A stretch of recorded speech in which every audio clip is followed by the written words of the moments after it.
excited for what I believe will be a proper test on Friday night. I started reading some of the JMU stuff. I've started listening to some of the JMU stuff. Roman, it's so eerily reminiscent of where we were mentally like 15 years ago, maybe even 10 years ago, more like 15, before we joined the ACC, some of the Big East days, certainly back in the Conference USA days, where they feel like this is their one big opportunity to make a splash, and it feels unfair that so much goes into a game on the road, week 2, 6 days after you played your season opener, but that's the way that it works. And I'm reading some of the player interviews from Tuesday and Monday. I'm reading some of the fan stuff. Like, we are going to get a team that is treating this like this is their entire lives are on the line. Like they are all fully focused on the fact that we're in the mix for the, now it's different than it was. It used to be back in the day, you were playing for respect and a national ranking, maybe an outside shot of making a BCS bowl. Now it's, you can legitimately make the college football playoff if you're James Madison. You can legitimately be 4 wins away from a national championship. But in order to get there, not only do you have to, in all likelihood, go undefeated and win your conference, you've got to have a better overall resume than those other group of 5 teams that are also potentially going to go undefeated or have just one loss and all this stuff. And James Madison knows they can go 12-1, win their conference, dominate their conference. If they don't have this feather in their cap, there's a very strong likelihood that their resume is not going to stack up alongside Tulane or Boise, even though they lost week 1, or whoever else is coming out of this group of 5 that maybe has a couple better wins. They know that this is their chance. And, I hope this is a trust in Jeff Brom and this staff type situation, but you've got to hope that the players are fully aware. They've got a team. It's not just about this team being a good group of 5 team. It's about this being a desperate good group of 5 team. They're going to pull out every stop that they've got Friday night to try to come in here and pull off an upset, and we got to be ready for that. If we're not, we're going to find out pretty quickly, I think, that they're here to play, because they do a lot of things well that gave us trouble on defense last season. We'll get more into this on Thursday and Friday, but it's coming. There may be some tense moments on Friday. I fully expect us to be facing a legitimate test for the first time this season, and I'm super excited to see how we respond. It is Wednesday, which means it's time to ask the question. We will update this tomorrow and Friday, but as of right now, Roman Kelly, your confidence level, 1 to 10. 10, there's no chance that Louisville loses this game. 1, there's no chance that Louisville wins this game. About 51 hours away from kickoff. How are we feeling? I'm feeling pretty good, Mike. I'm feeling at about a 9.7 out of 10. So not a guaranteed victory, but you would be shocked if we lost. I would. I'm good with that. I'm fine with being there. I'm not there for sure, but I'm glad you are. We're going to talk a little bit today as well that about quarterback threw three of them things, Mike. He can come throw 3 more of them things against us. Oh, no, that was what Weber State. I'm sorry. I was going to say, he didn't throw any of those things. But they had 2 quarterbacks throw 2 of them things. Or just 1, actually. It was Sluka. Yeah. Barnett, I think, was like 13 or 16. Now, he was not very good against pressure. I think he had 6 dropbacks against pressure and was 3 of 6 and was very good when he had a clean pocket. I would fully expect us to bring a ton of pressure, if I'm guessing. But again, these are things that we'll get to on I don't think they'll put the Sluka tomorrow. kid in much. I don't think the Barnett kid's that good. I think we'll be all right. What's Abelston feeling right now? I haven't asked him yet. Because I think before the season he was talking about Barnett being good. He was a little bit worried. We'll see what he says. The other thing that I'm excited about for this game, we haven't played a primetime game in forever, Roman. Have not played a primetime game in forever. It's been since the Notre Dame game in 2023 when we all stormed the field that Louisville hosted a game under the lights inside L&N Stadium. We had, I think 7 home games last year, 6 home games last year. All of them were either noon or 3:30 kickoffs. We got no great, full day tailgating. And I know this is a Friday night game, so it's not exactly the same thing. But I fully expect our crowd to be rowdy. I think you're going to get around the Friday night crowds in both football and basketball. Outside of games where you're playing, the Notre Dame game a couple years ago, or a top 10 Clemson team, or Kentucky, or whatever, when it's a just normal good opponent, the Friday night crowds in basketball and football, I've always felt like are the rowdiest. Because you know how it is. You get off work 5, maybe you're allowed to check out at like 4:30, but you got buddies that got off a little bit early. Maybe they took the full day off work. You go right to the stadium. You feel like you got to catch up. And catch up. A good hour of tailgating. Catch up drinking is dangerous, Like, you drink 4 beers extremely fast, you're feeling a little bit more than if you had those bad boys spaced out over the course of a couple of hours. So you don't really care about how the rest of the day goes. Yeah, Friday night. You're locked in. You are just, you're raring to go. And I feel like those crowds for us historically have been pretty damn rowdy. Louisville, by the way, has played a grand total of 30 ESPN or ESPN2 Friday night games all time. Do you know what our record is out of 30 games in those Friday night games? 23-7. 17-13. Not bad. Not ideal. You got to take into account we had some lean years mixed in there. Played a lot of Friday night games under Steve Kragthorpe. We have, however, won 6 of our last 7. The only loss in that time span was the 2022 loss to Florida State, a game that we definitely should have won. That was a Kragthorpe special. That was famously the Steve Kragthorpe talking about the tall guy. They're like, Williams is killing you out there. He made a lot of plays. What'd you see? He's like, is that the tall guy? It's like, yeah, that's Johnny Wilson. That's he was the guy who had like 1,500 receiving yards against you. 35-31 loss. Our only loss in a Friday night ESPN or ESPN2 telecast since October of 2020. So we typically handle the Friday night lights pretty well. I'm excited. Are you going to, how are you going to handle this as now a Big M media guy? I don't know, Mike. It's Friday night. You want to get drunk. You want to hammer some locos with the boys. I don't know if I applied today. I don't know if that's. Oh, you don't even know if you got it. I don't know. I emailed Rocco. Well, actually, I refreshed the page and it said, thank you for your application. And I got an email as I was typing my email to Rocco. So I hit send and I have this new email saying, thank you for your application. Didn't tell me that it was for this game even. It was a really weird email, but we'll see what he says. All right. By the way, I said Kragthorpe. Satterfield, I meant. Scott Satterfield, 2020, 2022, the tall guy. One of my most frustrating Scott Satterfield nights of all time. Should have won that game. No questions asked. Let's dive into some stuff that's going on today. I want to get Roman's thoughts on a handful of things. Would you care to start today with the latest odds on Louisville's bowl possibilities? Yes. You love bowl odds. They're the worst. Let's hear them. No, you've said this for years. You love this. This is your favorite thing that we do on the show. They're the worst. They're not the worst. There's no way to know anything. There's not. But still, we do it. According to our friends over at BetKentucky.com, the best odds for Louisville's bowl game at plus 250 are playing in the Gator Bowl in Jacksonville, Florida against an SEC opponent. They give us jump on that plus 250. They give us a 28.6% chance of playing in the Gator Bowl. Second up at plus 350, the Duke's Mayo Bowl. We have a 22.2% chance of playing in that game. At plus 600, the Pop-Tarts Bowl. If we're going to not be good enough to make the playoff, I want to play in the Pop-Tarts Bowl. Yeah. Because the novelty is going to wear off at some point in the relatively near future. Coverage still. Yeah, it's still adorable right now. You've got, they're eating the Pop-Tart alive. The Pop-Tart. At some point, though, people are going to get sick of the Pop-Tart antics. And it's going to become kind of an old deal, and Pop-Tart's going to bow out. We got to get in while it's hot. I want to see Pop-Tart 7v7 at halftime. Would love it. Fantastic idea. We are plus 600 to play in the Pop-Tarts Bowl. They give us a 14.3% chance.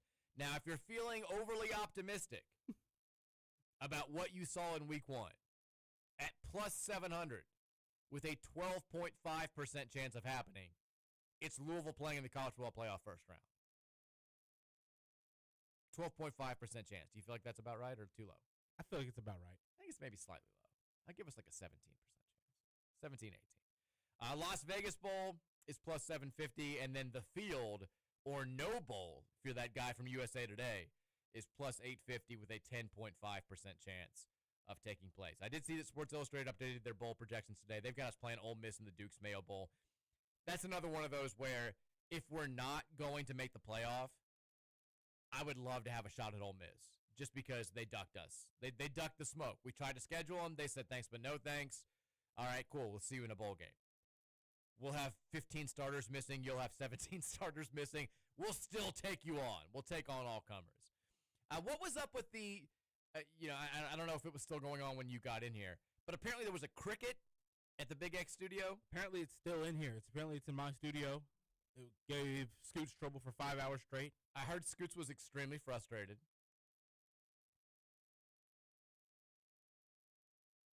I don't know anything about it. You've got no other info. No, TJ said he hadn't heard it in a while.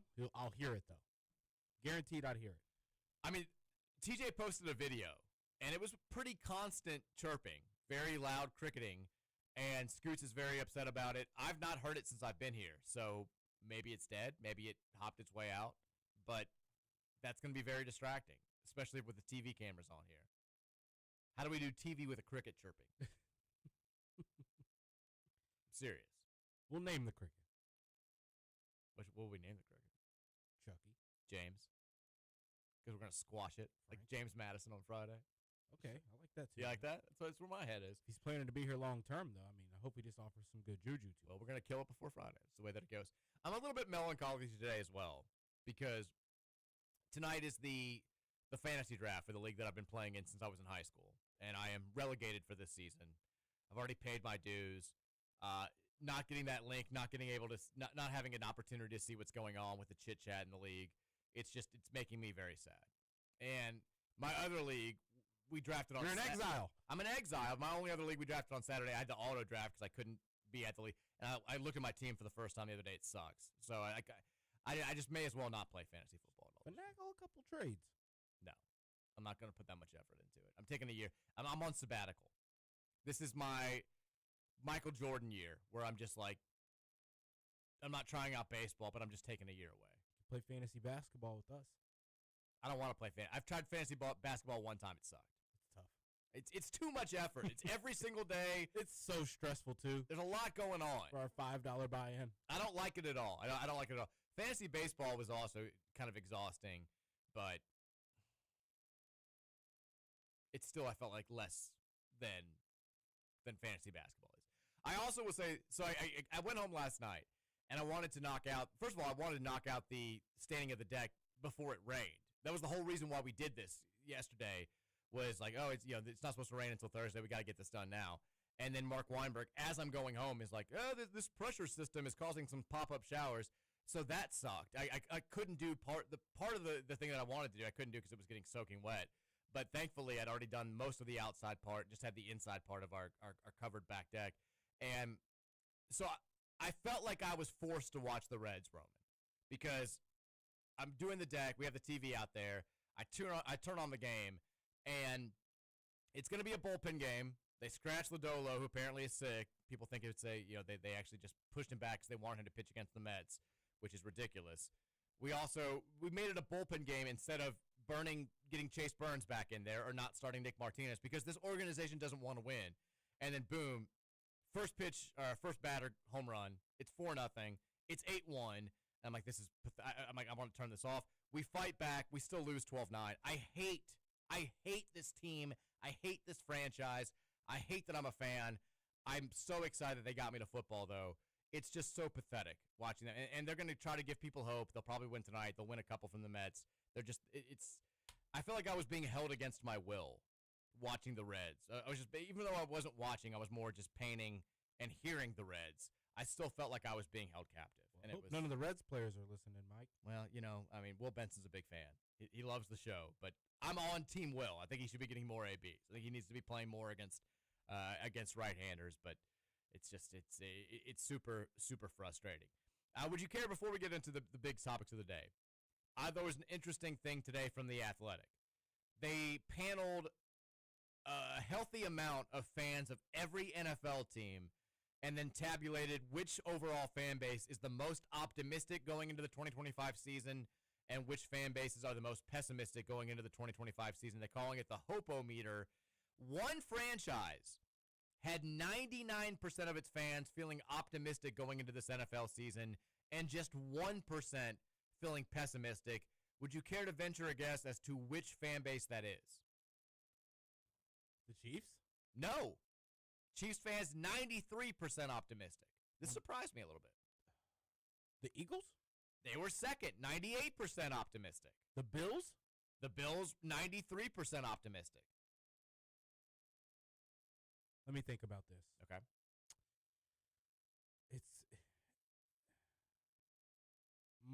There's no way. It's no way it's the Ravens. It's not. They were 96% optimistic. Is it the Chargers? No. Okay. I don't know what it is. Chargers are 18th. The Denver Broncos fans. Wow. They believe in Bo Nix, who all the way also was my fantasy quarterback that was auto-drafted. Don't love it. 99% optimistic, 1% pessimistic. They are the most optimistic fan base in the NFL going into the 2025 season. Eagles were second. Buccaneers are third. Ravens, Lions, Bills, Rams, and then Chiefs. Raiders aren't up there. That's surprising. The Raiders fans are not optimistic. 65% optimistic. Okay, which fan base is the least optimistic going into the season? This might be a bad look for me here. I think the New Orleans faithful, though, wouldn't be the least optimistic. You're right about that. They are, however, the second least optimistic. 92% of their fans say they're pessimistic about this season. Can't be the Jags. Is it Panthers? It's not. Panthers are a little bit, they're 60% optimistic. Maybe that's misguided, but they are, I think they're 20th in these rankings. The Jets? No, Jets are 42% optimistic. They're down there. They are the 7th most pessimistic fan base. It's a close-ish team to hear. The Bengals.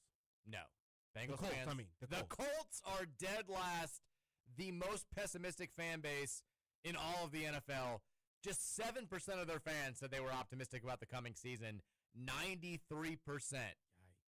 are pessimists. I mean, if you had to say what's the most positive thing to look forward to for this Colts season, right? This season, Mike, outside of Jonathan Taylor, there's nothing. I mean, I think they have a young defender that's supposed to be good. Maybe Daniel Jones finding some magic that he had like 2 years ago at the end of the season, or 3 years ago, whenever that was. I don't know. Do you want to hear the quotes from the pessimistic Saints fans? Yes. Okay. One says, the bill has come due after many years of not wanting to shut the contention window. At least we might get Arch Manning. I'm assuming that person was polled before the start of the college football season. The next one, no cap space, no QB, a spare parts roster because we couldn't afford to pay the good players we drafted and developed, and no reboot in sight. Then the last pessimist, a quarterback depth chart that makes you pine for Billy Joe Hobart or Billy Joe Tolliver, and an overall roster just too old and too mediocre to even contend in the league's weakest division. Now, there is one optimist response. He said, Kellen Moore inspires optimism for me. Young, good O-line players, running backs, DBs, and even some electric wide receivers. I think the bar being low is a reason for optimism. We can see growth instead of deterioration, only up from here, or something like that. Kind of optimistic. It's not even really. It's not even overly optimistic. All right, so we're still getting. I'm still getting a hold on the new breaks. We're breaking now, right? 55. Yeah. Okay. 55. All right, there we go. Good. All right, we will take our first break. We'll come back. We'll talk a little Louisville football, some focus on the running backs, as well as a couple of basketball recruiting nuggets to get to in the first segment. It's the Mike Rutherford Show, presented by United Mechanical and Nexus Plus. It's back after this here on 1450 AM, 96.1 FM, Big X Sports Radio. When you think of Beethoven, parenting may not be the first thing that comes to mind, but there's one moment in Beethoven's life that illustrates the cheerleader that moms and dads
Edition of the Mike Rutherford Show, presented by United Mechanical and Nexus Plus, Louisville's newest construction management company. Happy to be here with you on 1450 AM and 96.1 FM, Big X Sports Radio.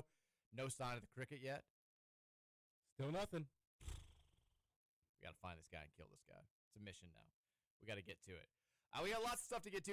Mostly odd news and notes, nuggets from today. We'll have a little bit of basketball recruiting talk in just a second. But first of all, a couple of odds and ends on the football side of things. One, the Louisville running backs are getting a lot of attention. It's not just the fact that Isaac Brown is the reigning ACC Player of the Week. He now, according to Pro Football Focus, which graded Miller Moss very well, he's the highest graded running back in all of college football in Week 1. He received a 95.3 rating. I've got no idea what goes into it. I only talk about Pro Football Focus rankings when they benefit my team.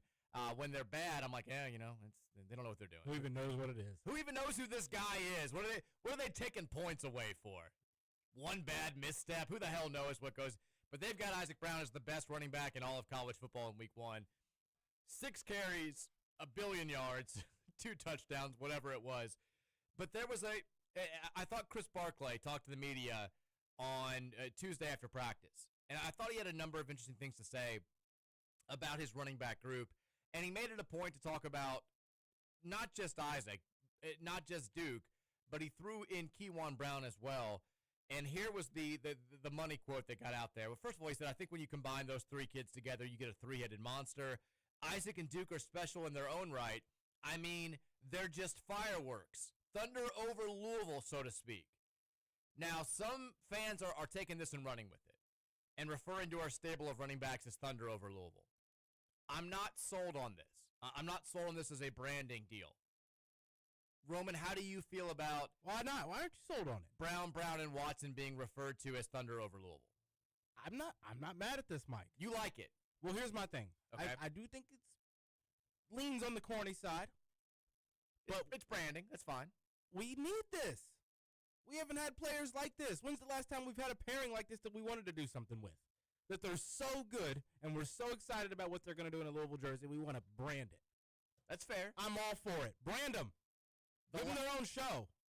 We haven't really, I mean, you're right. We haven't had something like this in a while. I remember when Brian Brom and Michael Bush were together, they called them the Derby City Duo, and they were marketing both as Heisman Trophy candidates going into that 06 season. I think they even had a website. It was like derbycityduo.com. The only time that we had something like this when it came to having a bunch of good running backs or a bunch of, we have the Afros, America's finest wide receivers on Saturdays, which is a cool thing. But that's not really for one particular group. It's kind of just Louisville wide receivers over the years. But this was before your time.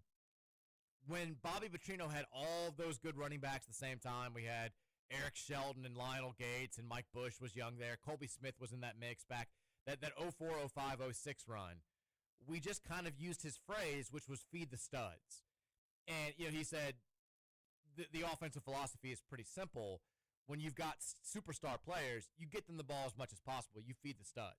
And that kind of became a tagline. It's a little bit different, but it's been a while since we've had something like this. We tried to do, we had DeMar Dorsey was no-fly zone, and then he ended up not even playing for the team, and we still made a song about it.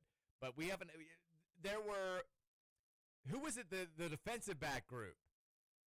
In, I want to say 2017, they tried to call themselves like it was like what was it? It was something about like taxes being paid. I think they called themselves the Tax Boys because like you owe us and like we always collect our taxes. And then we went out there and we gave up like 45 points a game, and it was like the Tax Boys maybe not, maybe may have been an ill-conceived. But you like Thunder over Louisville as the nickname for our 3 running backs. I'm not going to complain. All right, maybe we can go with it. It just doesn't ring. It just doesn't feel like an actual stable name. It just feels like you're kind of describing what they do. I don't know, but Chris Barclay didn't stop there.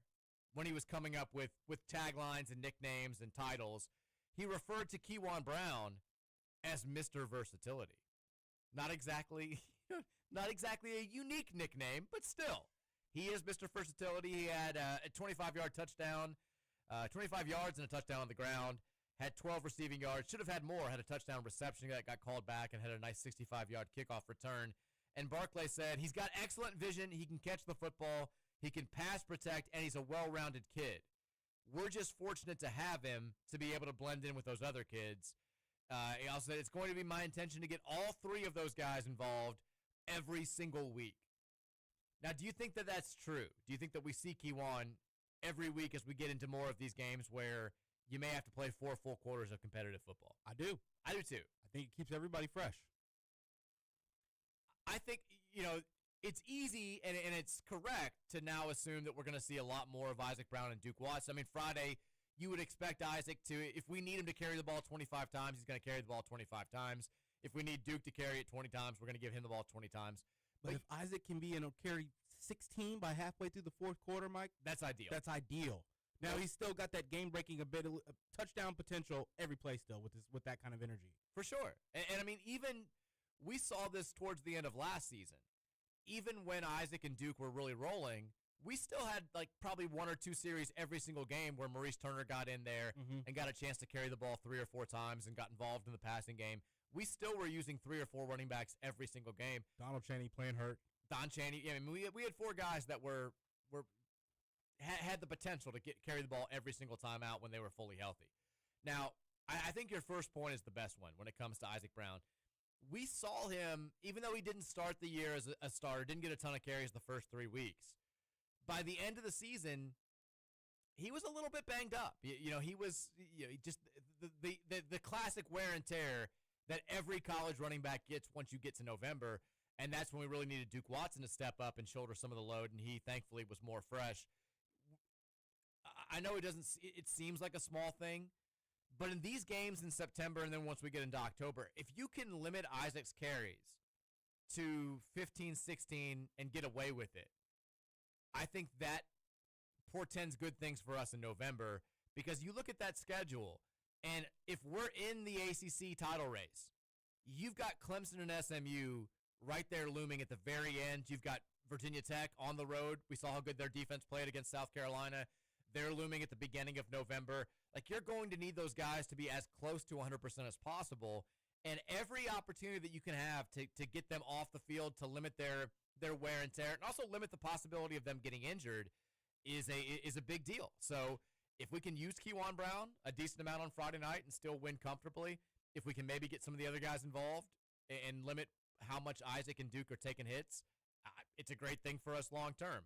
But Jeff's ultimate priority is to win football games. And I think he's always kind of been of the belief, like, look, if you're 100% and we need you to be out there, game, you give it to your best players. Yeah, I mean, he's like, if we got to give Isaac Brown the ball 30 times, like, and he says he can do it, we're going to give the ball to Isaac 30 times. So he's not going to back away.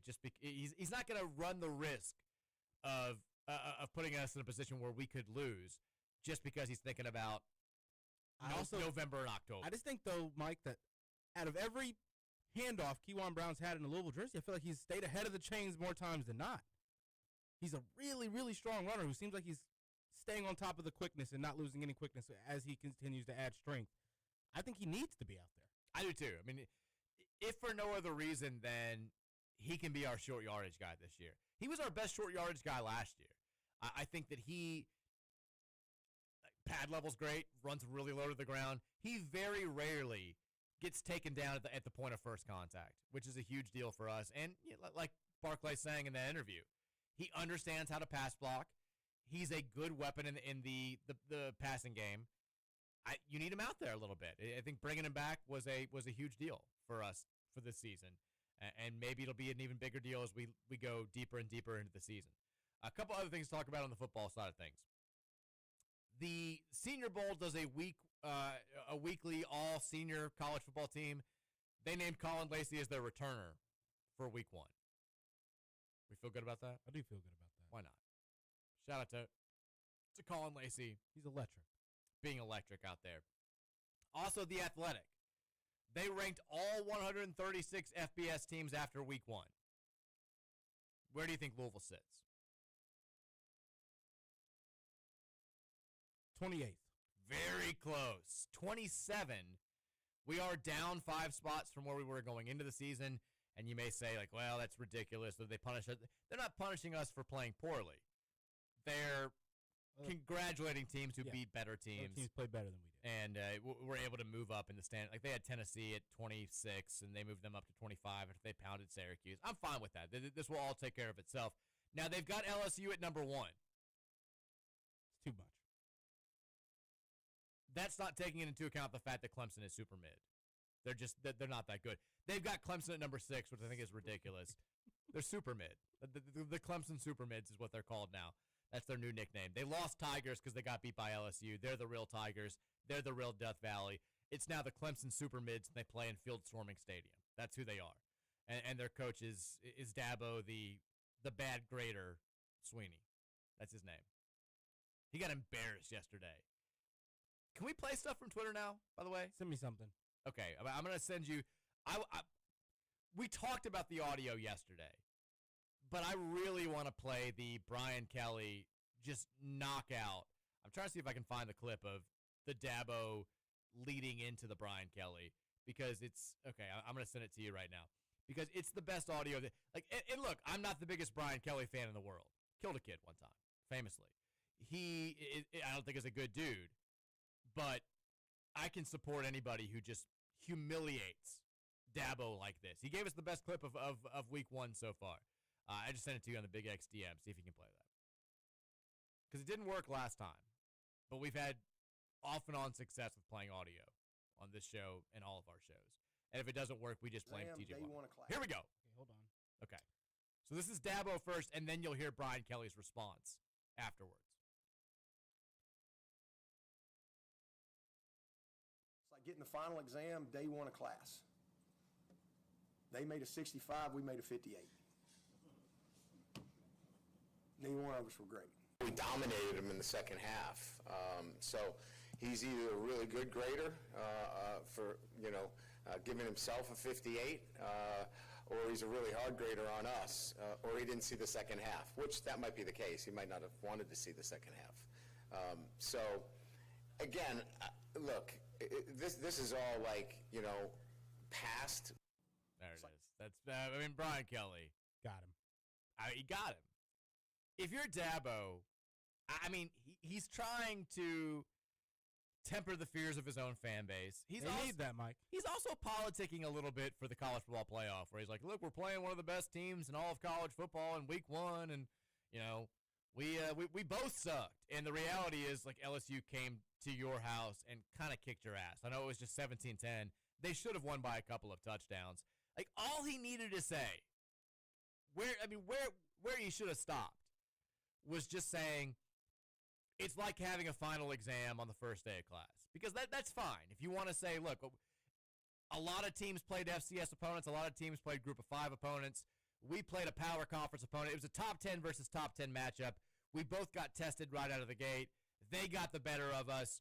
Maybe we'll get better from here, though. It's just week 1. Like, that's fine. Yeah, you could have just said that, say we didn't score very good. Ended it right there. If you want to say, like, they sucked too, we just sucked worse, I feel like I said it sucked very aggressively there. I don't know. Just soundbite now. It's just Dabo. It's just Dabo makes me want to make him sound terrible. But you're setting yourself up for that. And if you're Brian Kelly, like, I understand why I would say, well, I don't think we sucked. I thought we came in there and just kind of whooped your ass. You know what? I'm not mad at this. I'm not mad at this at all. I think Brian Kelly's more or less a despicable human being. But no, I'm going to start copying Dabo, Mike.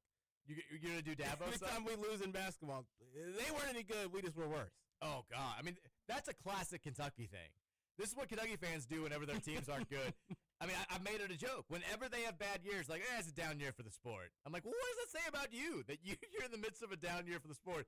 But we will, if we lose to Kentucky on November 11th, which I don't think is going to happen, but if it does, I feel like we'll have to channel our inner Dabo, where it's like, this was a final exam. Like an exam at the beginning of the year. The second Monday of school, and they got a 12, and we got a 7. We both cheated, and we failed. That's what it was. We got caught holding a crib sheet in our paper. Cheat sheet in our left hand. We're just going to be Dabo, and then they'll have to be Brian Kelly, and we'll both be horrible human beings. But props to Brian Kelly. It was I think a very authoritative takedown, and he wins. He won the actual game, and he won the off the field game as well. He takes down both rounds with pretty Dabo elegantly Swinney. too. It was pretty well done. I mean, it was put on a tee, but still, he takes him down. Eric Crawford had a good read today. I was talking about this before we went to break. It's the first time that we've had a night game at Cardinal Stadium since mid-October of 2023. We have not had a primetime game in a long time. Now, we're going to have a bigger one later this year, at least one bigger one later this year, because Clemson's coming to town for a Friday night tilt. But night games are different in LNC. I know night games are different everywhere.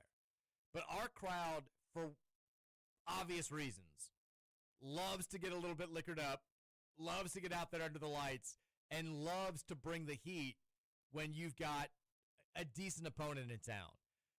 And Jeff Brom, he likes coaching the night games too. He said this on Monday. He said, I love playing night games. It doesn't bother me to play weeknight games as well. I think the stadium has seen a lot of them, a lot of really good ones. I thought our crowd Saturday was great for the first game. They were ready for football and for football season, which is a lot of fun to see. Our players respond when they're in them, and we're looking forward to a good crowd on Friday night. We'll need the fans to be loud and help us. That definitely creates an advantage for our team, and we'll have to utilize every advantage we can. I know that we all as Louisville fans want to be, like everybody wants to be a standard blue blood program. Everybody wants to be the team that's playing primetime Saturday night every other week. That's not been our history. You know, we went from a also ran forgettable type program to somebody that the rest of the country knew about and enjoyed watching play football, in large part because we were willing to play weeknight games on ESPN whenever they told us to. That was Tom Jurich's baby. Like he would go to the ESPN folks and they were like, look, we're kind of realizing we put football on during the week at any time and people are watching. We'd love to have some more entertaining games. And Jurich is like, dude, we score 55 points a game. We throw it pretty much every play. We don't have great defense, but we play in exciting games. We'll play whenever you tell us to. And so we've played Tuesday night games, Wednesday night games, lots of Thursday night games, lots of Friday night games. It's kind of become one of the fabrics of our program. And as weeknight football has become more popular and more mainstream when it comes, I mean, we're playing Clemson on a Friday night. It's, I think, been something that our fan base has taken a little bit of pride in.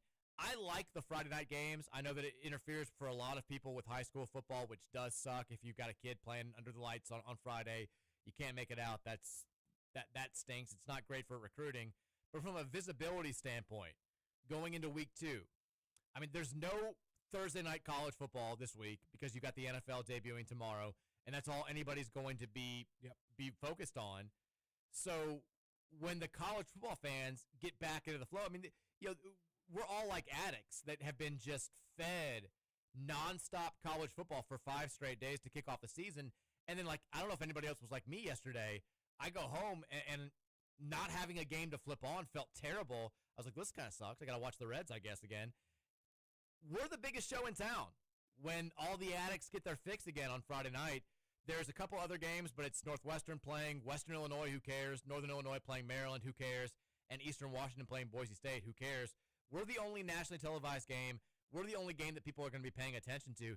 This is I know it's James Madison, and I know that people are rolling their eyes and saying if we're a realistic playoff contender, we shouldn't be worried about playing James Madison. James Madison's a team that has a little bit of national respect. They've beaten ACC opponents in the last couple of years. This will be a game that people are paying attention to, and it's a golden opportunity for Louisville at a point in their schedule where we don't have many opportunities to make a big splash until we get to conference play, especially in the middle of October. This is an opportunity to make a lasting impression on college football folks and voters and everybody else out there by going out there and having a really good performance because guess what? 2 Saturdays, nobody's watching us play Bowling Green. And if we're being honest, people aren't paying all that much attention to our games against Pitt and Virginia on those Saturdays because there are much, much bigger games taking place. So for a lot of people, this will be kind of the last, this will be their lasting impression of us until we play that game against Miami in the middle of October. And us going out there and handling business in a convincing fashion I think will go a long way towards establishing us as one of the better teams in the country, or at least having a brand that resonates with people for the remainder of the season. This is, everyone talks about how much of an opportunity it is for James Madison, and certainly it is. This is also quietly a pretty big opportunity for us as a non-top 25 team to make a big splash on Friday night, Roman. It is. I feel like we have pretty good, like you said earlier in the start of that, pretty good crowd showings for Friday nights, Mike, and I expect us to have one here. I feel like it's been a pretty long time since we were this excited all around as a fan base on our football team. It's improved every year now, and we have high expectations overall, so I expect the crowd to continue showing that. Get out there, get drunk, make a difference, and let's go. You don't know how many Friday night. We all hope that we get a Saturday night game at some point this season. There's no guarantee that we're going to get a Saturday night game at some point this season. So this and the Clemson game may be all you get. So live it up. Miller Moss talked to the media yesterday as well, and he was asked about his performance in week 1 and how he would grade it and what he was looking forward to doing. And he said, for the most part, I was satisfied. He said, I thought overall I played a pretty clean game. I thought we executed well, thought we went out there and executed the game plan in the way that we kind of envisioned. Obviously, we didn't finish that first half in the way that we wanted to. I think that one of those interceptions was a little fluky, and one was my fault. But I was proud of the way we prepared. I think we were able to execute based on the degree of our preparation, and I think that's kind of set the standard going forward. We've just got to continue to get better. Moss also said, while he was satisfied with the way that he played, he's eager to show the fan base that he's capable of much more. He said there's a lot more that we want to do. Obviously, if we were allowed to, I think every single one of us would have wanted to play the entire game. That's kind of the makeup of this offense and the character of those guys on that unit. I think we're able to do some different things. We're able to play under center, throw play action. I thought we ran the ball great. But I think there's always things that you want to showcase more. And in some ways, that's dictated based on what you're seeing offensively and the ways that you're going to attack defenses. In a lot of ways, Coach Brom's bag is pretty deep. So we're excited to continue to showcase that. I also thought it was interesting. Moss talked about the difference in game day environments here as opposed to what he saw at USC. And, he was, USC is a bigger program than Louisville. They've got a broader fan base. They've got more history, all that good stuff. But we're a different fan base in that it's a big city without a pro sports team. We talk about this all the time. No disrespect to racing or Lou City or the Bats, but we don't have a major sports franchise in one of the 4 major American sports. So Louisville sports kind of are the pro sports around here. And Moss said he noticed a difference in like the overall enthusiasm level. He said, I played the earlier parts of my college football in a place that has a lot of different attractions around the city. And so it's not a place that is necessarily focused on the college team in that area. I think being in a situation now where that is the case is really, really cool. To see the support from the city and how they get up to support the team has been awesome. I mean, I think you can feel that. Like, USC is very much a we're all in when the team's really good type crowd. But when you get an unranked USC team playing San Jose State or whatever, it's like it doesn't move the needle in Los Angeles for obvious reasons. They've got pro sports. They've got a ton of stuff to do. It's one of the biggest cities in the world. It's just like they're never going to be the pulse of the city of Los Angeles unless you've got that rare situation like they had back in the early aughts with Reggie Bush and Matt Leinart and Lendell White and that whole team where they were kind of the biggest sports celebrities in that state. But here, like, you're the man. Like, this is what we do. And I think even when the crowds are a little bit smaller, even when you're playing in front of 50K as opposed to 65 or 70,000 at the out there at the Coliseum, you can feel the difference in energy. You can feel the difference in enthusiasm. You can feel the difference in the level of importance.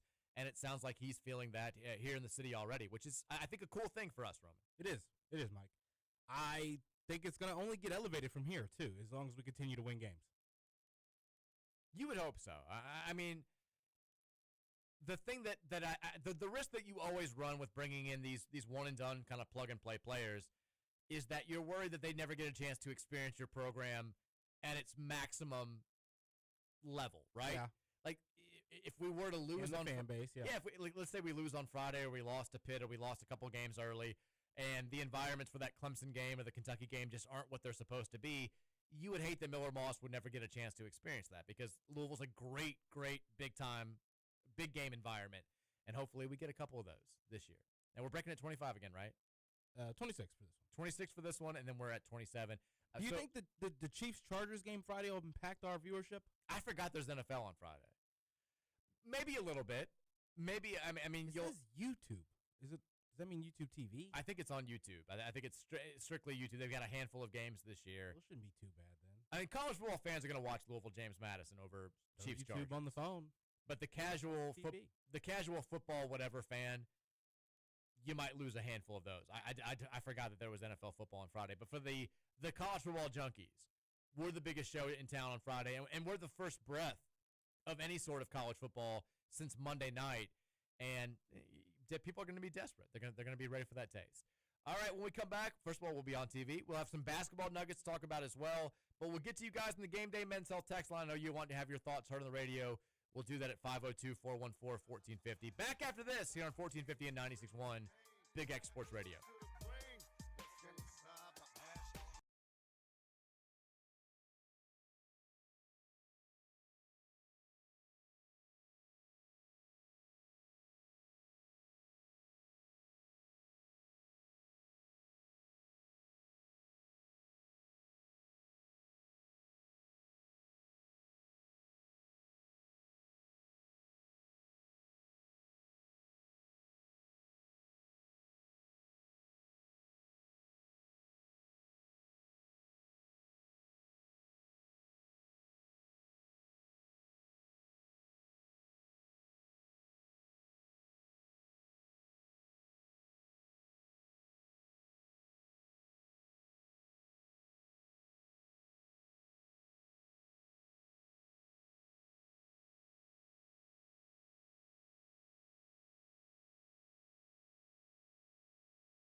newest construction management company. Shout out to our new viewers as well, joining us on WBNH Channel 21.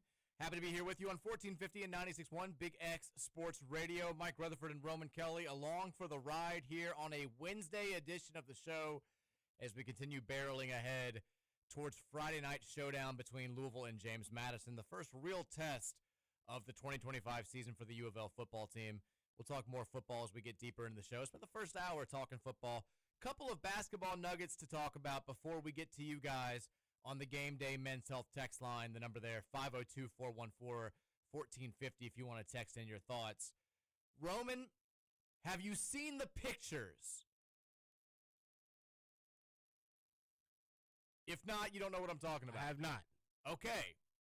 So the recruiting dead period in college basketball ended last night at midnight.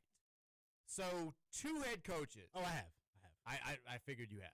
Two head coaches visited Tay Kinney, arguably the top point guard in the class of 2026, right at midnight last night at his home. Mark Pope and Pat Kelsey. Now, if we had the audio-visual component of the show down, we'd throw the picture up there for everybody to see. But Kinney took a picture with Mark Pope, and then he took a picture with Pat Kelsey. Describe the two pictures that you've seen and what your overall impression of them is. Overall impression.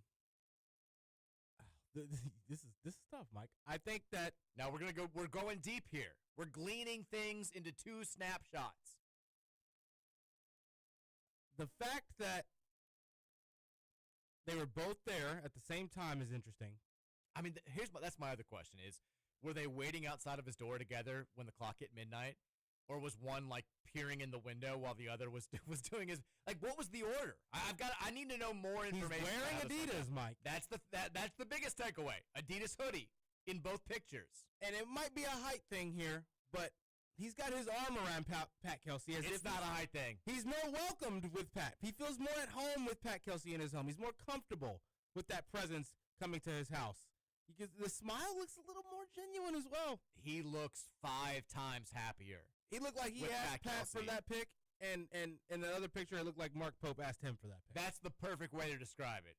He looks like he just spotted Pat Kelsey. I was like, oh, my God, you're my favorite coach. Can you please take a picture with me? I'm a big fan.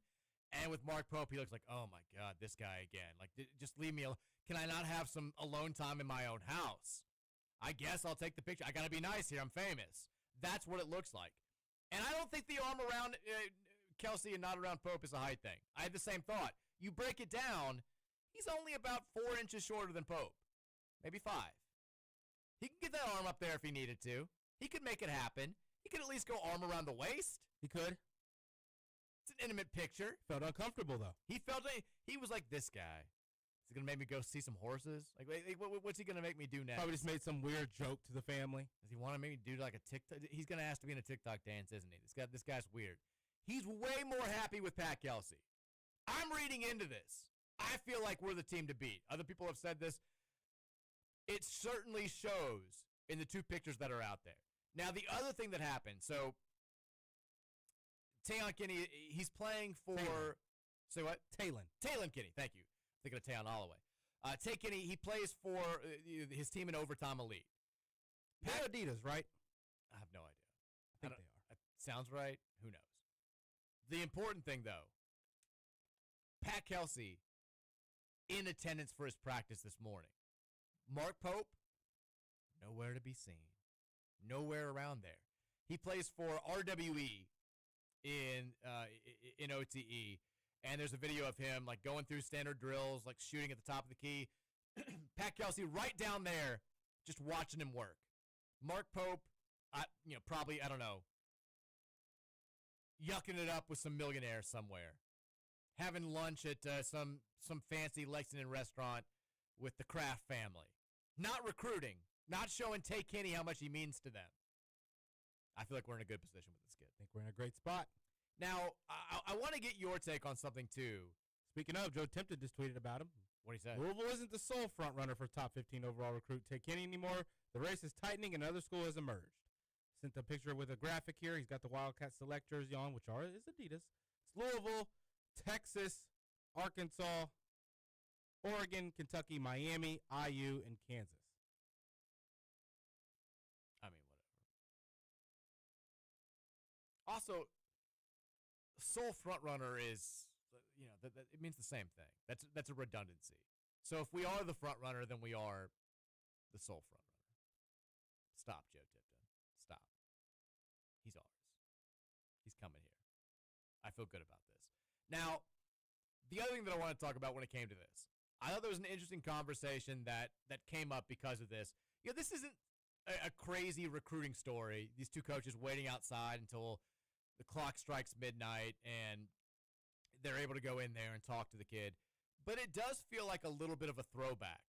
And Kevin Sweeney, who does a good job covering college basketball for Sports Illustrated, he said this. He said, in a world where both Louisville and Kentucky can sign legitimate stars out of the portal in like 72 hours of work, it's pretty wild watching head coaches spend months following a high school kid's every move for the same result. I'm still a huge believer in recruiting high school kids and in evaluating high school kids at a high level, but the amount of time dedicated to these high-stakes high school recruitments is so outsized relative to their production, and few are the level of impact that someone like Kenny is. What do you think about this? The belief that the juice isn't worth the squeeze for most of these high school recruitments anymore because you can go out there and get a more experienced, better player in less time when it comes to the portal becoming open and available starting in March. I think the lottery kids are always worth it, Mike. Is he a lottery kid, though? He's top 15, but people don't talk about it in the way that they talk about Michael Brown. I think he'll make his way up, but you're right. I just think it is. I think the ties you can get at a school like Louisville when you've got this kind of fan base, every player that's come through here and has had a successful season, they've resonated with Louisville. They come back. They talk about Louisville. They talk about how important it was in their time here. That is all positives, and if you're going to be spending close to the same amount of money anyway, bringing kids in that can establish the environment on what it means for young players to go play there when you already seem to have that balance in your philosophy anyway, it's only a plus in my eyes. Well, I think his point is the time and effort that coaches are spending recruiting high school kids. It's not as important as it was 5-6 years ago because of the portal anymore. And he's saying even though kids like Tay Kinney and we're going to talk about Jackson Richardson in a second, even though that they're good and they can help your program, what we've seen over the last few years is that even really good freshmen aren't helping great college teams as much as 4th, 5th-year seniors, guys who have played high-level college basketball for multiple seasons. And if you can go get one of those with a lot less time and effort, it makes forging a relationship with a 17-year-old kid, texting him constantly, going to his games, visiting him at midnight, it makes that kind of a thing that you shouldn't have to do anymore and that maybe gets phased out of recruiting as we move deeper on. But it kind of seems like Pat Kelsey, he wants to build the foundation of this program in a traditional sense. Even though we've done it with the portal the last couple of years, the way that he's going about these 2026 and 2027 recruiting classes, it seems like he wants more of the old-fashioned approach. And I guess the question is, do we think that's the right path to go down with all these new avenues opened up for us in this new age of college basketball? Until I have reason to believe it's not, Mike, I'm going to say yes. I think the good thing with seeing him do this is that we've also seen him go out. Like, we know we can get it done in the portal. Each of the last 2 years, we've gone out there.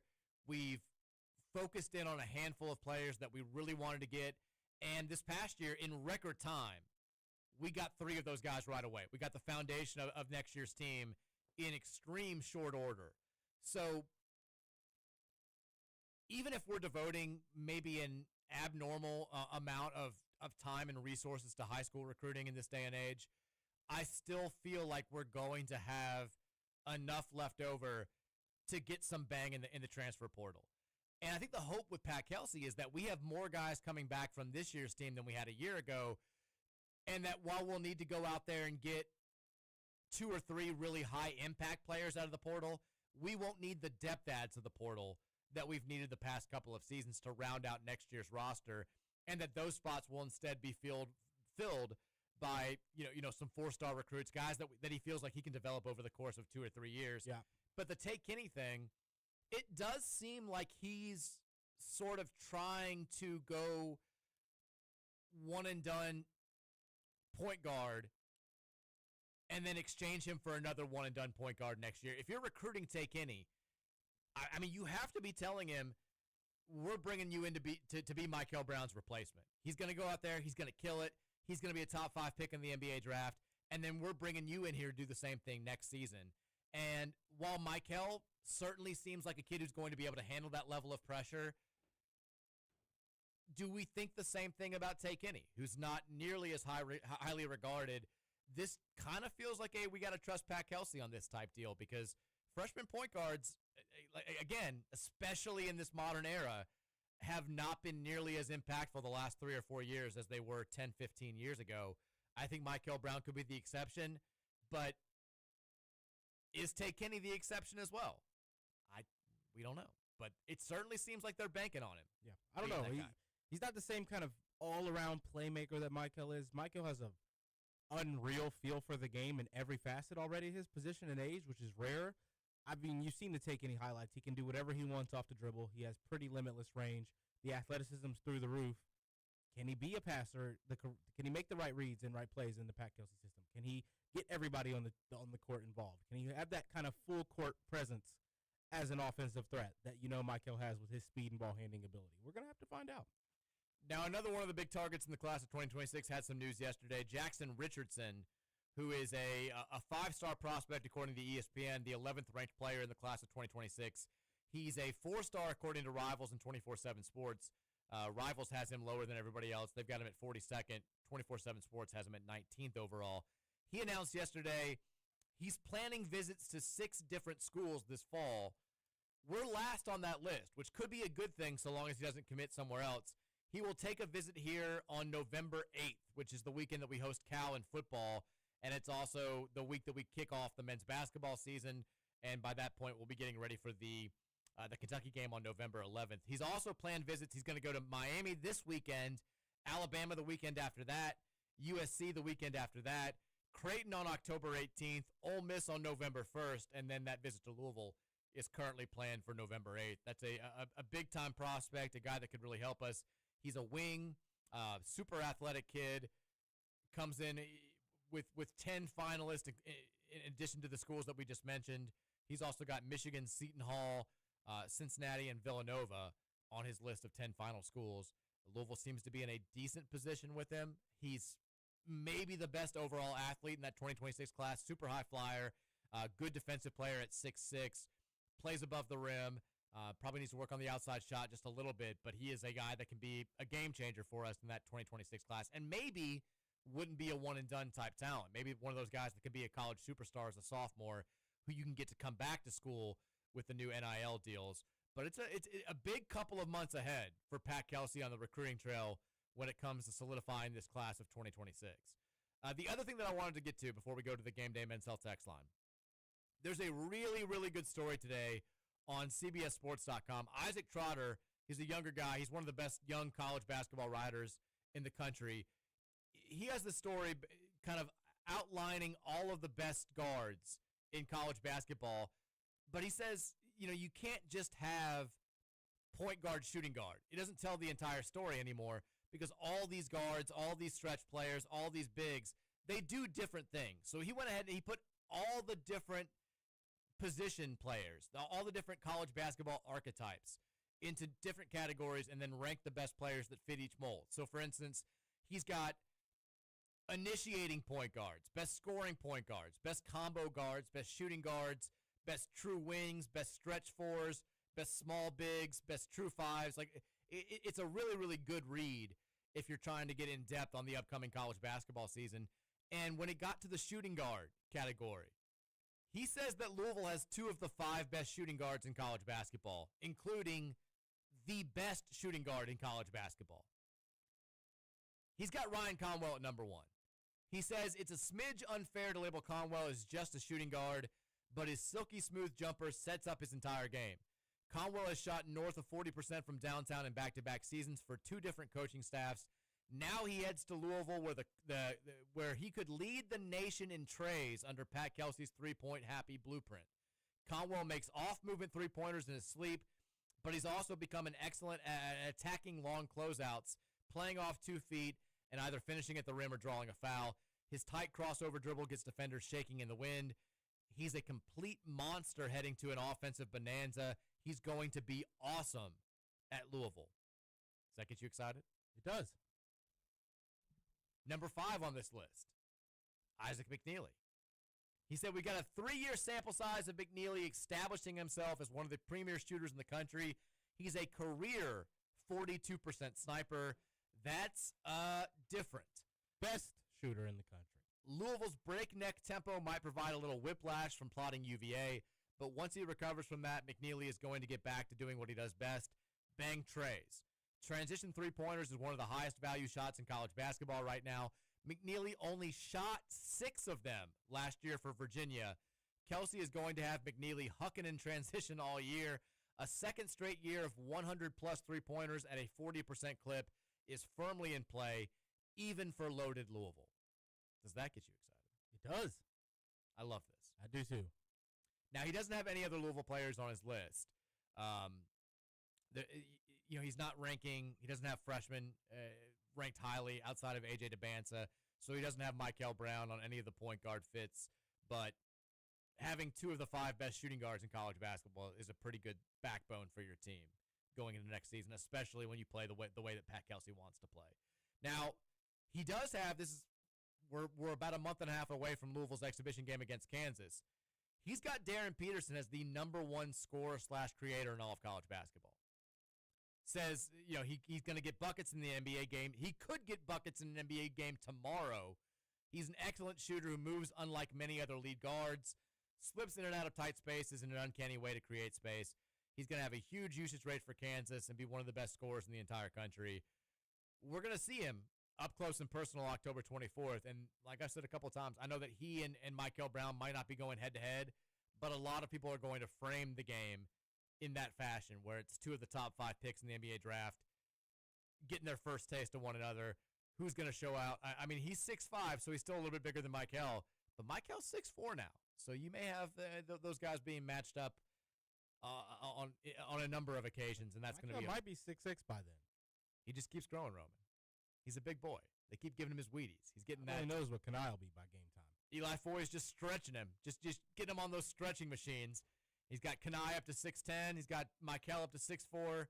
I mean, Khalifa may be 7'5" by the time we get to the actual season. It's going to be incredible. All right, we have that's all the basketball nuggets for right now.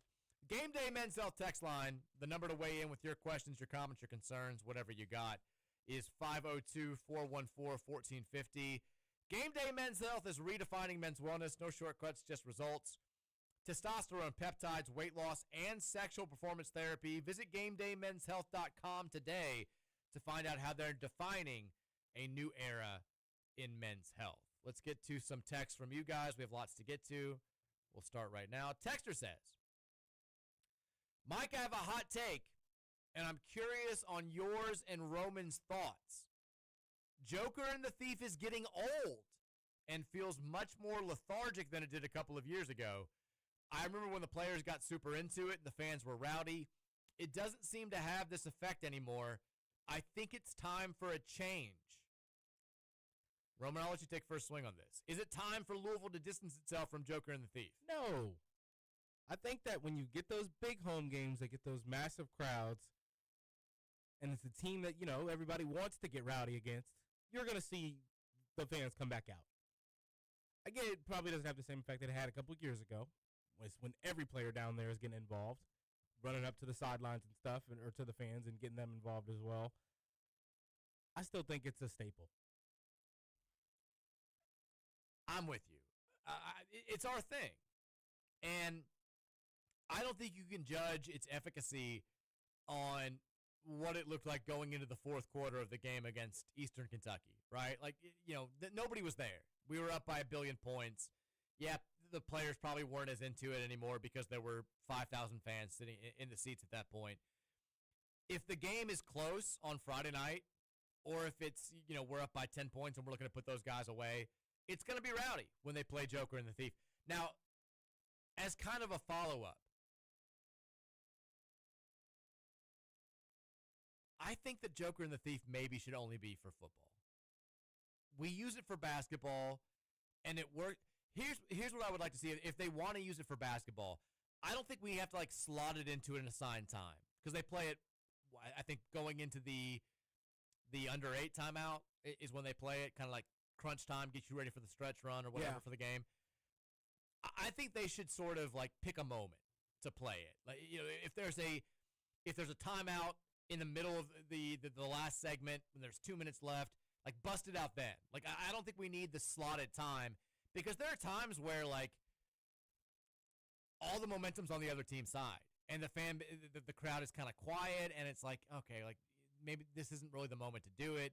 Like, I feel like we should pick and choose when to play it for basketball games. But it's a football thing first, and it's kind of become our thing. I would hate to be saved for just one time in the football games, and that's it.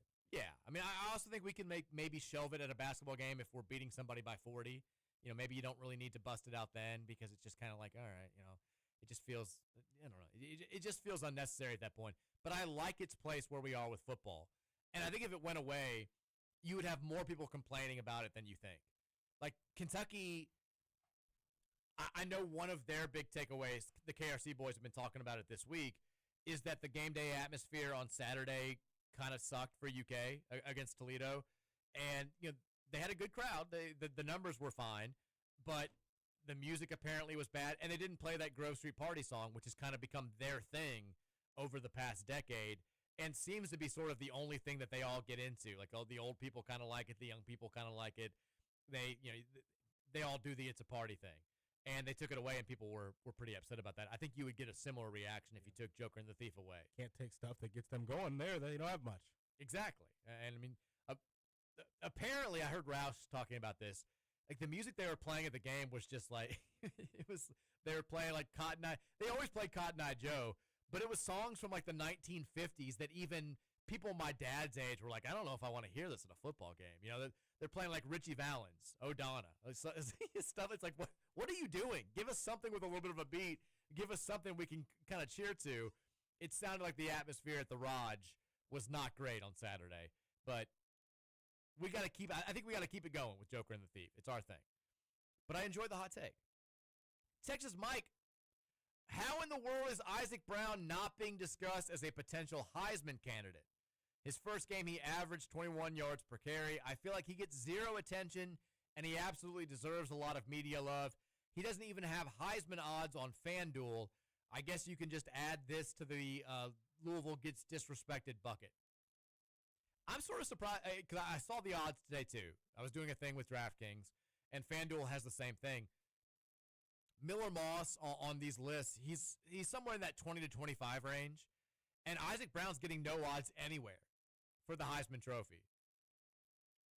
Louisville's going to have to be ranked first. I think that's the thing. And it's also where I talked about the opportunity for Louisville on Friday, having a nationally televised game where, I mean, everybody is so into college football right now because it's early in the season. Everybody's team still feels like they're in it. So everybody is you know, some of the highest rated games for the entire season until you get to the very end are in those first couple of weeks. And I think they'll have a sizable. I just found him on FanDuel. What are his odds on FanDuel? Plus 20,000. That's too much. Miller Moss, I think, right above Maverick McIver at Western Kentucky and right below Mekhi Hughes at Oregon. He's right below MacGyver from Western Kentucky. MacGyver plays for the Hilltoppers. Yeah, they're just McKilver, whatever. He's throwing touchdowns with rubber bands and bubble gum. He's just making it happen. But I genuinely think that Friday night is an opportunity for everybody on this Louisville team, but especially a guy like Isaac Brown who maybe feels like his production isn't equal to the level of attention that he's been getting. And I mean, there's something to be said for that. Isaac, people in the ACC know how good he is. He was ACC Offensive Rookie of the Year. He was, I think, first team all-conference at the end of the season. But nationally, he doesn't get a lot of love. You know, if you're paying attention to an offensive player for a team that's outside the top 15, top 20, it's usually the quarterback. People know Miller Moss because he started at USC last year, had the big upset of LSU in week 1. he was a Heisman favorite after that for a couple of weeks, and then obviously took a giant step back. So people know that Miller Moss is Louisville's quarterback. There are a lot of people that still consider themselves to be pretty big college football fans who don't really know much about Isaac Brown other than the fact that they've seen him on a couple of second-team All-American lists. If he shows that explosiveness on Friday, that's a great opportunity to make an early statement. Maybe not to be a Heisman frontrunner or anything like that, but to be a first-team All-American or to be a guy who's competing for all the running back awards at the end of the year, or to be a guy who's just being talked about more nationally than he is right now. I mean, that Notre Dame game was his first start. He still wasn't really that well known. Oh, we went to break. I thought 57 was our break. Oh, that's right. We got to get this down. We got to figure this out. We got another minute. But his biggest moments last year all kind of came when Louisville was a little bit out of the national spotlight. If we can solidify ourselves as a top 25 team going into all those big games in the second half of the season, and Isaac Brown is really well known, I think his overall rep will only go up. And Friday night is a big opportunity to kind of put a first stamp on that because, like I said, nobody's watching that Bowling Green game. You're not going to have many eyes on that Pitt or Virginia game. So this can be the lasting impression he makes until people see him again against Miami. All right, we'll go to break. We'll come back. More from you guys in the Game Day Men's Health text line at 502-414-1450. It's the Mike Rutherford Show here on the Big X. Think of how many dudes died trying to be down with you. Sunrise with Scoops. Pretty high on Indiana. I will be that way.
fakes. Got a crooked eye for the jakes. I want it all, armor on bins and endless papes. Welcome back in. It's the 4 o'clock hour of the Mike Rutherford Show, presented by United Mechanical and Nexus Plus, here on 1450 and 96.1 Big X Sports Radio. Reminder, guys, if you've been injured in an accident or on the job and you're looking for the best place to go to get the most money for your recovery and keep the most money for your recovery, the Collier Law Firm is the place to go here in the city. Tony Collier and the crew over there, they all spent several years working for the insurance companies. They've all got their playbook. They all know how to use it. At the Collier Law Firm, their attorney fees start at just 25%. So when they win your case, they make sure that 45, 50, 55% of your recovery money doesn't go back in their own pockets. That's what big firms are going to make you do. That's not what the Collier Law Firm is all about. They got your back, not your wallet. Call them today at 502-736-8141. You can also visit them online at collierlawfirm.com, COLYER lawfirm.com.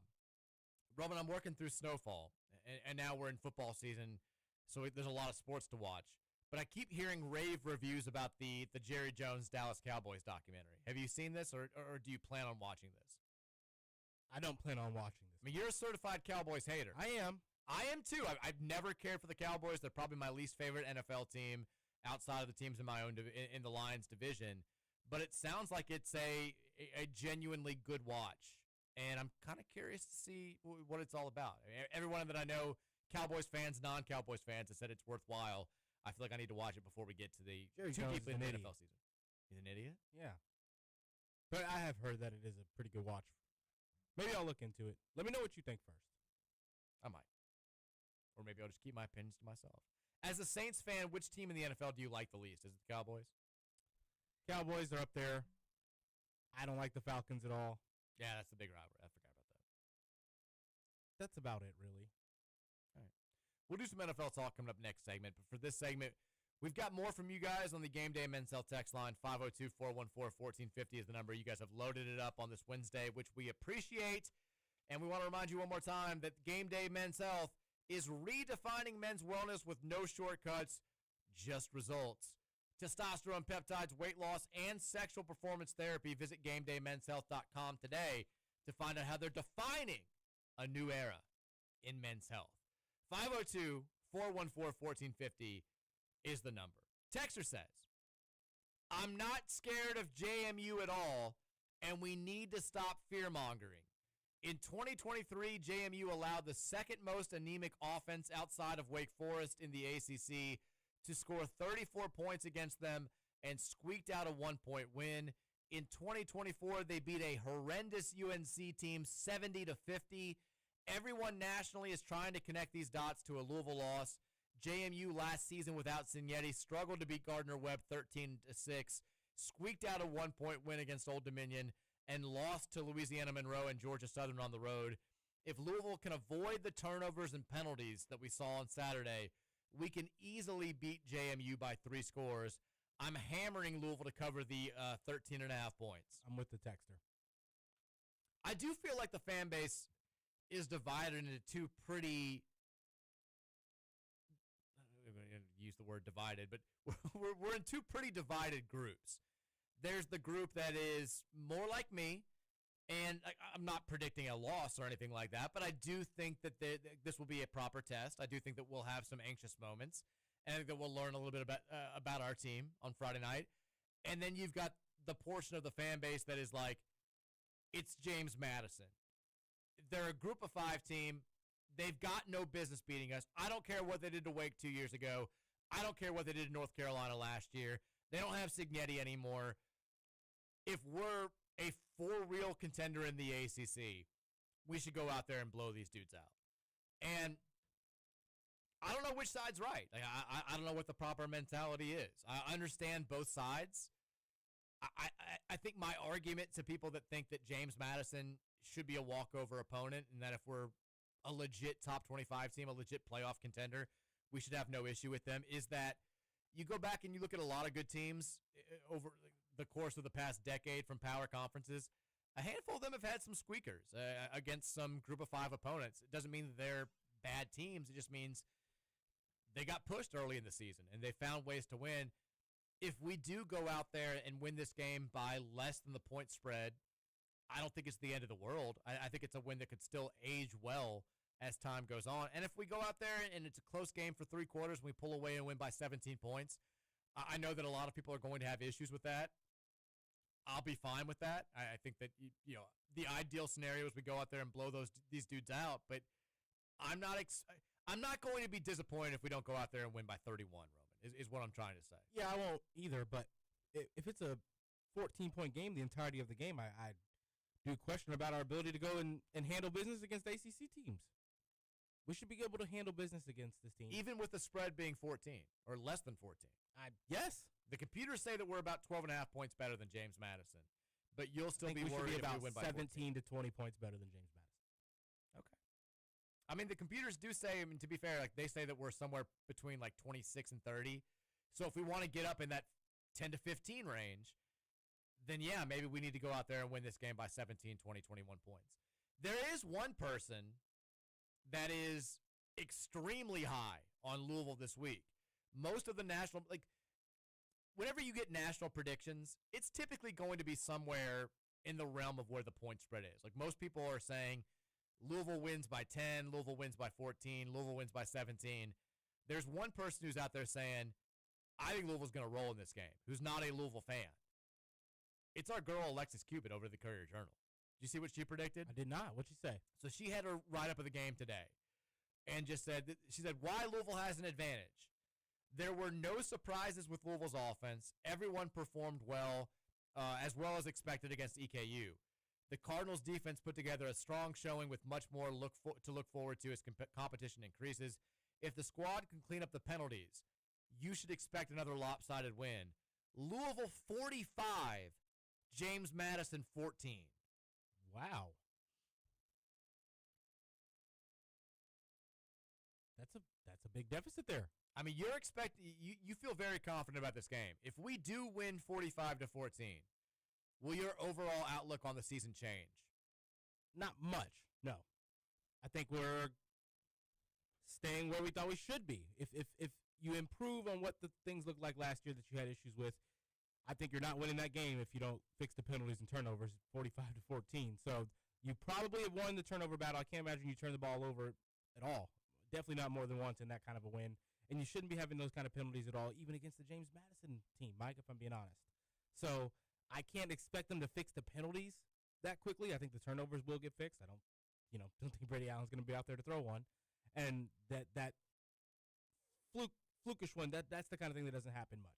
So I expect Miller to be good. I expect the running backs to be great. I expect the offensive line to pass block just as good as they did before and to be even better in the run game, Mike. And with me feeling like the James Madison's not going to be able to stop those things from happening, I think we should be winning this game. Yeah, 17 to 21 points. If we win 45 to 14, I'll try not to, but my overall outlook on this team will change. I may not go from saying we're going to be 9-3 to saying we're going to be 11-1, but I will say that I feel like 10-2, 11-1 is far more possible if we give that type of performance. Now, it's still early in the season. We still don't know. Like the texter said, James Madison last year took a step back without Signetti.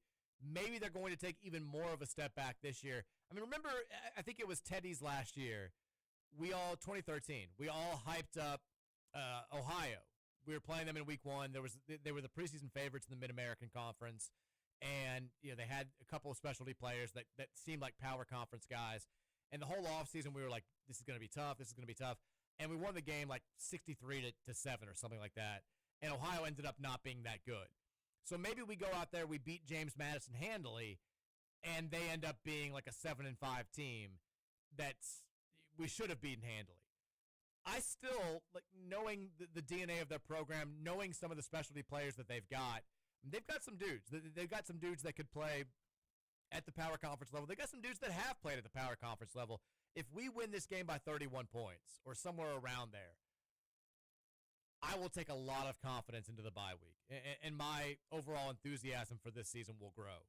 I'm not expecting it, but if it happens, yeah, I'll drink the Kool-Aid a little bit for sure, because I think it will have meant that Miller Moss will have played fantastic, and at the defense. The defense holding this team to 14 points, I think, would be a nice showing for them this early in the season. Texture says, Riddler here. What's up, Riddler? I saw that Penn State is moving to 3 stripes from the swoosh. I read a few weeks ago that you can't compare Nike apparel deals to Adidas apparel deals because Nike deals include free jerseys for the teams where Adidas still requires those teams to pay for their jerseys. Is there any truth to this? How significant is buying jerseys to the overall value of a deal? If there's any validity to this, I add switching to Nike is one of my stipulations for Josh to become a competent AD. P.S. Where's my banner and lawsuit? I've never heard this. Have you heard this? I've not heard this, no. Because there are a handful of Adidas deals, including ours, that are much more lucrative. So I just Googled this, and apparently this is not accurate. This is not true. Both brands typically provide free uniforms to their sponsored teams. All major sports apparel companies, including Nike and Adidas, include free jerseys, apparel, and gear as part of their sponsorship deals with universities and professional teams. So apparently there's no truth to this whatsoever. But we get paid a ton by Adidas, and some other Nike schools don't get paid as much, despite being bigger overall athletic programs. So I'm good with it. But I've heard conflicting views on this as far as Penn State moving from Nike to Adidas. Some people are like, cool, Tennessee's in the fold now, Penn State's in the fold now. Adidas is a burgeoning power. It's good to have the squad grow in power. And then there are other people who are like, well, these are just more mouths for Adidas to feed. Maybe we get less attention from the 3-stripe company with Tennessee and Penn State in the fold than we would have otherwise. I don't like that. I kind of like being one of the key schools when it comes to Adidas. Where do you land on this, Roman? I'm in between, Mike. I think Adidas, they pay so much more. Maybe not so much more. I don't know the exact number. I've always heard they pay more per school. The direct NIL money that you gain from being at Adidas is not far off at all from Nike by any means. They're kind of seeming to reset the market with the deal that they gave to Tennessee and probably what they're going to give to Penn State. I tend to think that if there's powerhouses in Adidas and you show you can be a powerhouse with Adidas, that looks good for the schools that are trying to be a powerhouse as well. Now, with Louisville being in the lead in so many different statistics for Adidas for so long, knowing that that's probably subject to change now with the additions of Tennessee and Penn State, I'm not really fond of that. But I unfortunately don't know what that really means for us, Mike. It's the same way. I don't think we're privy to all the behind closed doors details about what goes into this. From a very surface level, when we signed the re-up deal with Adidas, there was all this talk about, hey, Adidas is going to make Louisville their Oregon. We don't have traditional football jerseys. We don't have a ton of traditional history when it comes to football. So they're going to give us these crazy new jerseys that we're going to wear every week, and the kids are going to love them. That hasn't really happened. So with that being the case, I kind of don't feel like we've gotten specialty treatment from Adidas. We sort of get treated the same way that, Kansas does and Indiana does and, whoever else does. Like we get the same, they give the same type of postseason jersey to everybody. We've not been elevated in any way, shape, or form by Adidas since this new deal went into effect. So why not just make Adidas overall more powerful? Like I feel like this is a good thing for Louisville with Tennessee and Penn State and potentially others joining the fold as we continue to wage war against Nike and try to say that we can be just as advantageous with our apparel deal as Kentucky can with Nike and these other schools can with Nike. I think it's a good thing. Speaking of not really understanding how finances work and some potentially shady dealings, let's talk real quickly about the Kawhi Leonard story from today, which is, I think, the biggest story in all of sports. Pablo Torre, who's just taking down everybody in athletics. Like, if you've got some dirt and you're a major figure in the world of sports, Pablo Torre's coming for you. He's been just taking down fools this entire summer. And Kawhi Leonard and Steve Ballmer potentially are the latest deals when it comes to this.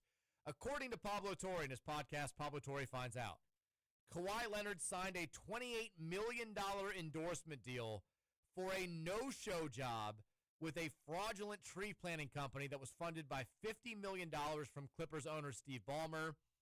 This was all a way to circumvent the salary cap, an inside source told Pablo Torre. So while a lot of people were wondering why Kawhi would sign with the Clippers for less money than he could have gotten elsewhere, this is apparently the way that it went down. Ballmer, to be fair, has put out a statement saying that all of this is provably false, that they did not know at the time that they had over 3,000 pages of documents and 7 sources, and they've not said anything since then. Roman, what's your take here? Is Kawhi, the quietest superstar in the NBA, in a little bit of trouble here? I don't think so. The more I keep reading about it, the more I keep looking into it. I think that if anybody's going to be in trouble, it's going to be Steve Ballmer. And even then, it almost seems like he was prepared for something to go awry with Aspiration, the corporation that you're talking about here. It's really weird, though. The evidence that's stacking up is quite literally proving that Steve Ballmer funded this team, or this company. This company went on to, like you just said, for a no-show job, pay Kawhi Leonard. There was some other details that once the pathway to bankruptcy had already kind of started, they, Pablo Torre had the sources come on and speak it anonymously as ex-employees for this Aspiration place, basically saying that no matter what, the priority always was to pay Kawhi Leonard and his uncle. Injection of money later on from Steve Ballmer, they kind of proved. But Steve Ballmer, the fact that the company went bankrupt and he didn't really do anything about it to stop it, means he knew what was going to happen. He knew that all of the ability for everybody to know who was involved here was going to come about, and he didn't look like he tried to go prevent that in any way. I don't really know what's going to happen, Mike. They got scammed. Maybe it seems like he knew it was going to be a scam. The guys at Aspiration already pleaded guilty to the scamming of the celebrities' money, basically. I don't know what's going to happen here. It doesn't look good for Steve Ballmer and the Clippers at the moment. Aspiration was a green bank that promised to supply carbon credits and plant trees to offset its clients' carbon emissions. Like you said, filed for bankruptcy protection in March after its co-founder, Joe Sandberg, was arrested on charges of wire fraud. Sandberg pleaded guilty last month to defrauding investors of $248 million. You can't trust anybody anymore. But I love that we do live in a world where it was more than believable that a pro athlete could be paid $28 million for planting trees. Show up, plant a tree once every couple months, $28 million for this. That's all you got to do, Kawhi. Now, the Clippers, like you said, they may be in a ton of trouble. The last time that the NBA dealt with a situation like this, it was back in 2000 when the T-Wolves were accused of cap circumvention with Joe Smith's deal. And they took away 5 consecutive first-round picks as a punishment for this. And it really it was a huge hit to the Timberwolves, who were kind of a blossoming franchise at that point, had a lot of things going for them. That was a massive setback for them. This could be a huge hit to the Clippers. Like you said, I don't think Kawhi feels the effects of this, but I do think that Ballmer and the Clippers get dinged up as a result of all this. Shady, Roman. A little bit of shady stuff going on. Also, how many other organizations do you feel like are like, oh boy, we got to cover some tracks? As I was watching this, who's just done this with a few more layers of cover? It's got to be all kinds of athletes going through some kind of thing like this, where it's just hey, if we ask you to sign these things, potentially, if we ask you to retweet this, that's all it is in the contract, and we'll pay you. But you don't have to if you don't want to. I mean, a lot of people immediately were going to the Jalen Brunson deal, where it was like, he's taking $40 million less to play for the Knicks just because he loves New York, baby. Like, he's a Knick for life. And everyone's kind of like, was he really taking $40 million less? What was going on there? Was he a Statue of Liberty tour guide being paid $65 million to not show up and give tours? I don't know what was going on there, but I wonder how many other they gave him ownership of the team. Yeah, I mean, I wonder how many other deals are out there, how many other owners, and how many players are like, oh boy, like how airtight are we with this? Because we could be in a little bit of trouble here. It's just so crazy that it's Kawhi, who's seen as the most clean cut, quiet, go about my business NFL type or NBA star, and he's now at the center of. That's why I think there's some play with the uncle here. going on. What do you think the uncle's doing? Well, they're saying that the ex-finance employee for Aspiration that came on the Pablo Torre Finds Out show said that every time they had a finance meeting in the downfall of their company, the first priority of discussion was making sure we paid Uncle Kawhi his money. Uncle Dennis is his name. It is. Leonard didn't have anything to do with anything, the former finance department official at Aspirations said on the Tory podcast. Uncle Dennis demanded payment. It was priority one. It was something that had to be done, and it was crucial to our relationship with Ballmer and the Clippers. Man, there's always an Uncle Dennis in one of these stories, isn't there? Yep. This is like the... Uncle Dennis can't get paid directly from the Clippers. Oh, man. But he told Steve, if you want him to stay, you better get us some more money. There's always an uncle that's coming out there asking for what's his. I do love that it's just like, we got to deal with Uncle Dennis before we deal with anybody. Like, can Kawhi plant that tree? I mean, we got to get Uncle Dennis paid first. Nothing happens. We're falling apart. We're going bankrupt. Let's hit up Qatar and try to see if they need any carbon emissions from their 2022 World Cup just so we can get Uncle Dennis his money, please. It is insane that, I mean, we're talking about a billion-dollar industry. Billions of dollars hinge on every little detail when it comes to the NBA, the MLB, certainly the NFL. And in so many of these stories, the domino effect that leads to, millions and millions, if not billions of dollars changing hands or, being shuffled around. It starts with an Uncle Dennis. Like, so many of these stories start with an Uncle Dennis, including this one. Shout out to Uncle Dennis. Get what's yours. It's just funny that their whole take was, let's clean your money. Clean money is the new filthy money. And then they were charging people like all the celebrities that they were investing this money, they were charging $1 per tree planting, and it turns out it only costs 20 cents per tree to plant. I mean, someone found the old Clippers tweet from like 2022.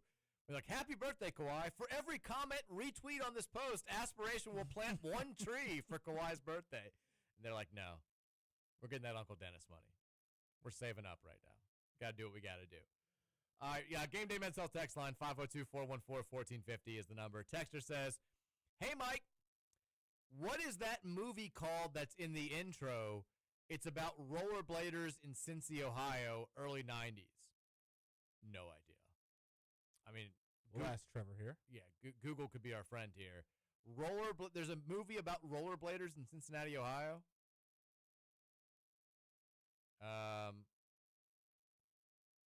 Airborne is the name of the movie, according to Google.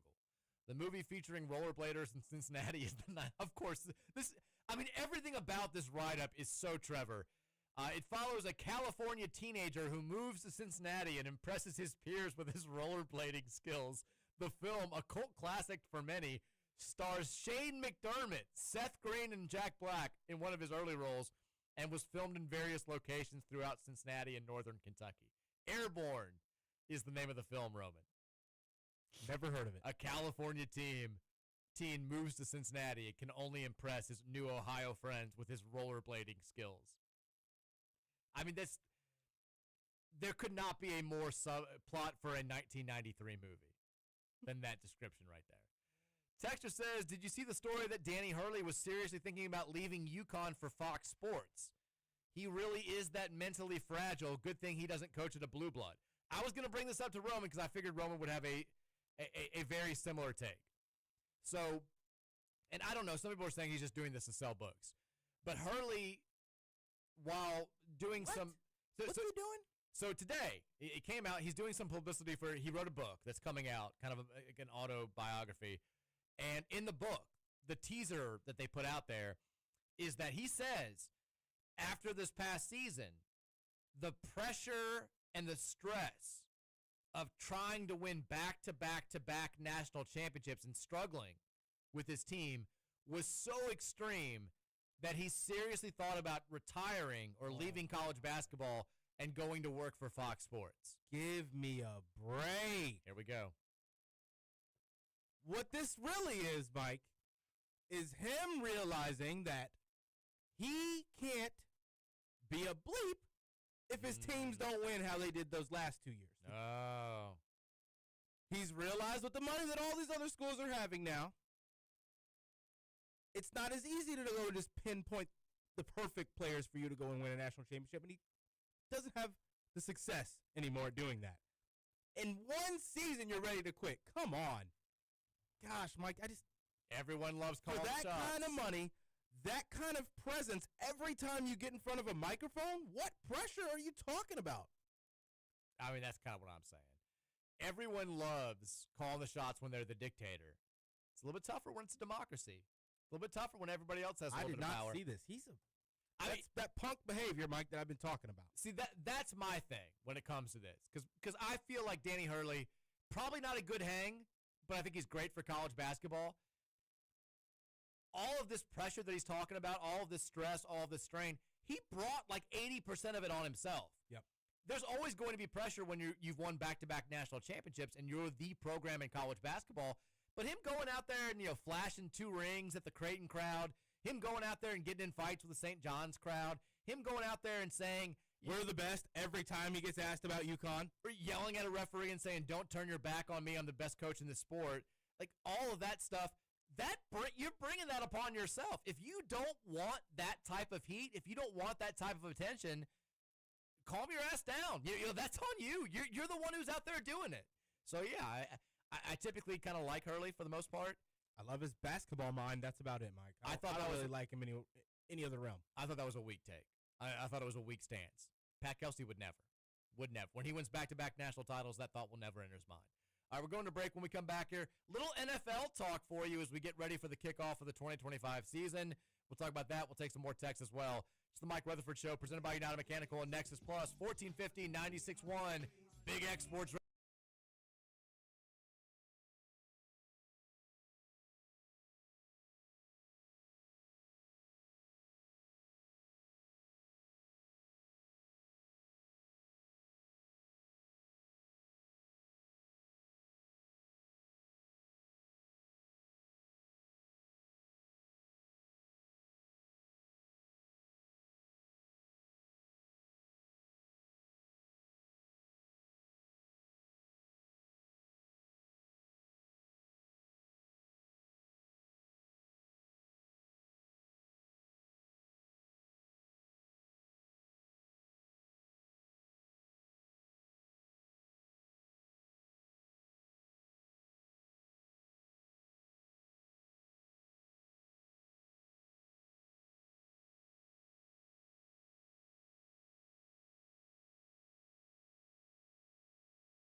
It's a Bone Thugs Wednesday here on the Mike Rutherford Show, presented by United Mechanical and Nexus Plus. 1450 96.1 Big X Sports Radio.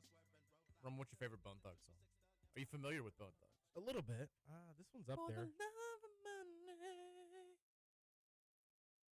They have one more I really like. I forget the name of. Crossroads. I think that's it. See you at the crossroads. Yeah. So you won't be lonely. Do this all half hour. Shout out to the TV people getting a chance to see us singing Bone Thugs in harmony here as we kick off hour number 3 of the Mike Rutherford Show. Thuggish, ruggish bone. It's the thuggish, ruggish bone. The cool thing, we mentioned this yesterday, but the great thing about the setup of this week, with there being a holiday on Monday, kickoff on Saturday, having the game on Friday, there's so little time to wait. I feel like we just kicked the season off, and now, I mean, in 48 short hours, Roman, we're going to be playing our pregame music. We're going to be the de facto pregame show for the 7 o'clock kickoff. Pre-pregame show. The pregame show, which is going to be fantastic. Did we get Keith Wynn on early because of that? What time? Like early?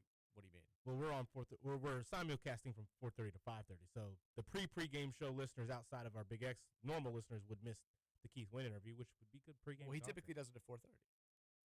Oh, that's right. I'm thinking he does it at 5. He did it at 5 last year, but with the show now ending earlier than it did last year, we've settled on 4:30. Perfect for this year. So Keith will be on at 4:30. He'll be talking about James Madison. He had a good write-up today on the James Madison offense if you want to check it out over there at cardchronicle.com. Talked a little bit about the quarterback situation there. Alonzo Barnett, who was the third-string quarterback when we played them the last time, now has become the true starter. We've got, Sluka coming over from UNLV, playing a little bit last year. Barnett coming off that torn ACL, but looking pretty healthy last week against Weber State. Again, if you're looking to get a better answer on James Madison or a better view of them before Friday night's game, and you want to look at that offense, good write-up over there on cardchronicle.com. A lot of different running backs against Weber State, rushed for 331 yards. There are some weapons on that team, and this will be a nice little test for this defense that we're all hoping is going to be up to the task this year. There was a story when it comes, NFL kicks off tomorrow. I tell you about, we're going to do our NFL predictions on tomorrow's show. Is that okay, Roman? I'm okay with that. We'll do our division winners, our Super Bowl picks, and we're going to run out of time. We have a billion texts to get to today. But there was some big NFL news today that was not, I guess, overly unexpected, but still stinks. Are you a red zone guy when it comes to Sundays? How do you do your NFL Sundays? I flip through. I flip through and hope that they're not all on commercial at the same time. Before this year, you used to know that NFL Red Zone was not going to be on commercial. You know why? Ain't no commercials on Red Zone. It's all day. NFL Network, all day. Constant highlights. Constant stuff going on. Now ESPN has bought that portion of the NFL. They own Red Zone, and they have said... Nike probably owns a little bit, too. I mean, it's just all... There will be, for the first time this year, commercials during NFL Red Zone. Defeats the whole purpose. I don't like it. I mean, not the whole purpose, but one of the best parts to it is that if you want to find something, you want to hear about something within a couple of minutes on Red Zone, they're going to get to it. Now, Scott Hansen, the guy who I like Scott Hansen. I think he does a good job. I think that it's gotten to a point, and this happens to a lot of media folks, where he feels like people are tuning in to see him. There's a little bit of that. Like you get that mentality when some media folks, if Kentucky gets to, I'm not going to name names. If Kentucky's like the number one team in the country, they'll post something on Twitter like Kentucky's ranked number 1 in the AP poll, and it's like a billion retweets of it, and the reaction is like, they love me. It's not you. They're reacting to the news. It's all about Kentucky. You're just the messenger here. And Scott Hansen, even though I think people believe he does a good job, nobody's watching for him. They're watching for the games. They're watching for the highlights. But he was on with Pat McAfee today and said, I've got no control over this. We're going to have commercials. The intro is going to be 7 hours of Red Zone football starts now, but it is going to be different, and a lot of people are not thrilled about this, myself included, as someone who has enjoyed being a Red Zone guy these last few years. But all good things get ruined Which also, did you see the Stream East news today? I did. R.I.P. R.I.P. Stream East. They'll be back. Formerly Crack Streams, now Stream East. There's a huge crackdown. It got shut down after a year-long investigation. 2 men were arrested in Egypt, and authorities seized laptops and smartphones that were tied to the sites. If you don't know what Stream East is, well, you don't have to now, but it was a website you could go to watch basically anytime that I couldn't get the Reds. I was thinking about going to Stream East. Not saying I did it, but I was always thinking about it. If I'm at the pool, no Reds game on, no way to get it, need an MLB.com subscription or something, Stream East, hypothetically in that situation, would have had you covered, and now Stream East doesn't. Look what they took from us, Roman. Look at what they're taking from all of us. We used to have so much, and now... Yeah, I'm actually kind of worried about this for the NBA season. I don't think you're alone. Got me through it, really. Hypothetically. Allegedly. It could be. But it's a big news. The world's largest illegal streaming platform has been shut down. NFL, MLB, and NBA fans. And I think UFC folks a lot, too. Like that was the other thing. That was a big thing for them. I don't know where else you can go watch a fight for free. Yeah, I don't think you can. Unless you go to like a bar or something that says ahead of time that they're going to pay for it. It was a bad day for a lot of casual sports fans that don't have big pockets to go out there and make some money. A little bit of Lamar Jackson news. So the initial spread for Sunday night's game between the Ravens and the Bills is out. The Ravens are a 1.5 underdog against Buffalo. Lamar Jackson, very, very good in underdog situations. Keep this in mind when you're placing your week 1 bets. As an underdog, straight up, Lamar Jackson is 10-5 as a starting quarterback, which is the best record as an underdog in the Super Bowl era for quarterbacks with a minimum of 10 starts. And as an underdog, 10-5 straight up, 12-2-1 against the spread, Roman. Really? Those are awfully good numbers. I also thought this was a great stat that came out today. At least I saw it today. I think it came out yesterday. Lamar Jackson has gone 52 consecutive starts without losing a single game by more than 7 points. That includes the playoffs. It's the longest streak by a quarterback since at least 1950. The man just simply does not get blown out. 52 straight starts in the NFL. Means he's hard to beat. I mean, everybody in the NFL has a clunker from time to time, right? Like, there's a game where you just don't have it. You go out there, you're not playing well, your team's not playing well. I mean, it's also a nice little... It's obviously a stat that's being attributed directly to Lamar Jackson. It's a nice stat for the Baltimore Ravens as well, because that means the defense has been pretty damn good more times than not, because even if Lamar were all-world, which he has been, there's usually going to be a game for most teams where the quarterback plays well, the offense plays well, they still lose like 49-35. That hasn't happened with the Ravens at any point over the past 5 seasons, which is crazy to think about. They haven't lost a single game by more than a single possession in 52 consecutive starts for Lamar, which is just wild. That's ridiculous. What do you think about Joe Montana? I think he's all right. Well, okay, I wasn't done with the sentence there, but thank you. Yeah, he's all right. Pretty good quarterback. One of the greatest quarterbacks of all time.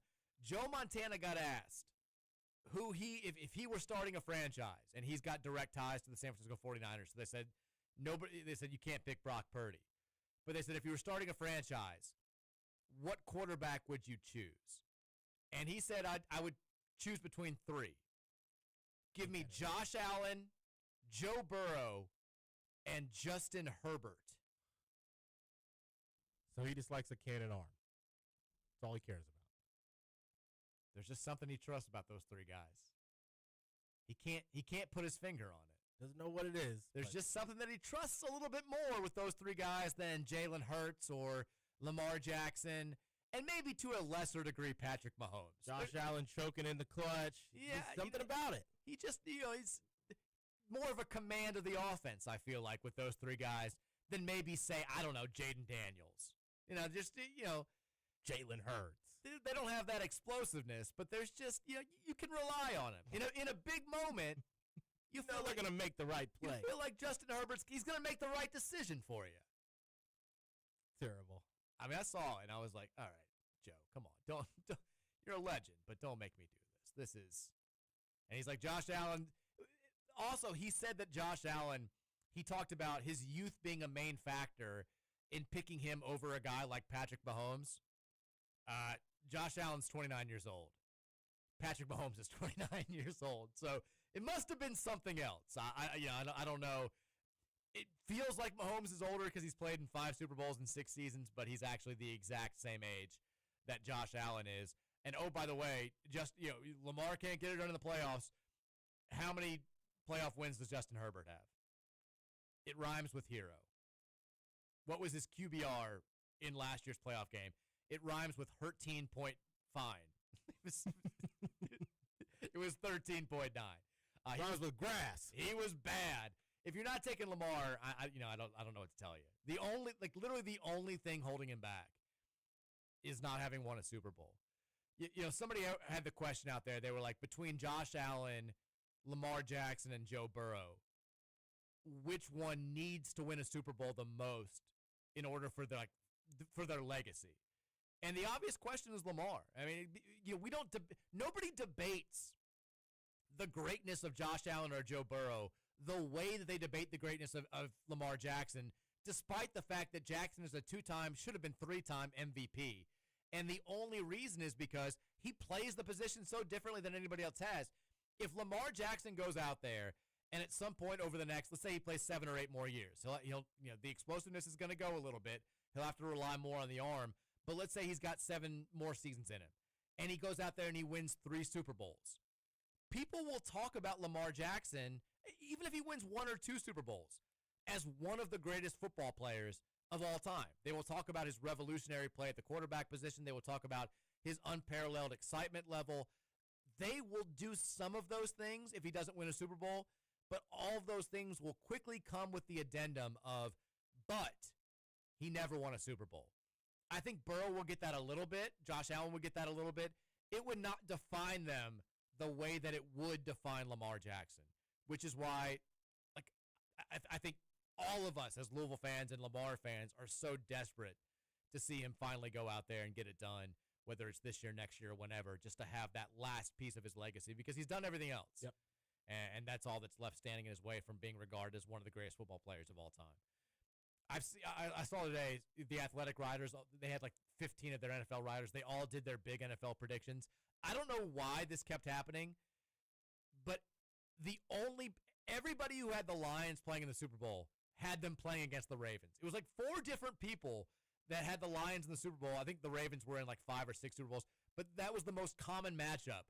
And I was like, please don't. I was like, I just, if they both finally break through this year, I'm going to be so mad at both of them for not getting it done in the other years when the other one choked. Like, we were so close to having this happen 2 years ago and then both lost. And then last year, both choked before they got to the AFC and NFC championship games. If they both break through this year, I'm going to be so mad. But it'd be a good problem to finally have. Game Day Men's Health text line 502-414-1450 is the number. Let's get back to you guys for the last 10 minutes or so of this segment before we get to the top of the hour. Texter says, at what point does Mitch Barnhart get the same heat that Jurich got for the state of the UK athletic department? 3 major scandals in the last year or so. Swim team sexual assault, Jamarian Wilcox sexual assault, dance cheer stunt girl with the baby. Don't forget the hospital money. I was going to say, we talked about people getting paid to not do jobs today. That was very much a UK football thing. I realize the third may or may not be outside of Barnhart's reign, but regardless, what was the dance cheer girl stunt with the baby? Do you know? I don't remember that. Kentucky. Did I just miss a major UK story? Or is this like a new thing? I don't know. Someone's going to have to fill me in on this. Kentucky cheerleader is a Twitter search. Oh, here it is. This is from yesterday. Oh, yep. Oh, God, this is terrible. A 21-year-old University of Kentucky cheerleader has been arrested after her newborn was allegedly found dead in a trash bag in her dorm room. She admitted to giving birth. The baby was found wrapped in a towel, hidden in a closet. Oh, God. Yeah, didn't realize that's what the text. Didn't click for me. That's chemical really terrible pills may have played a role, although they are illegal in Kentucky.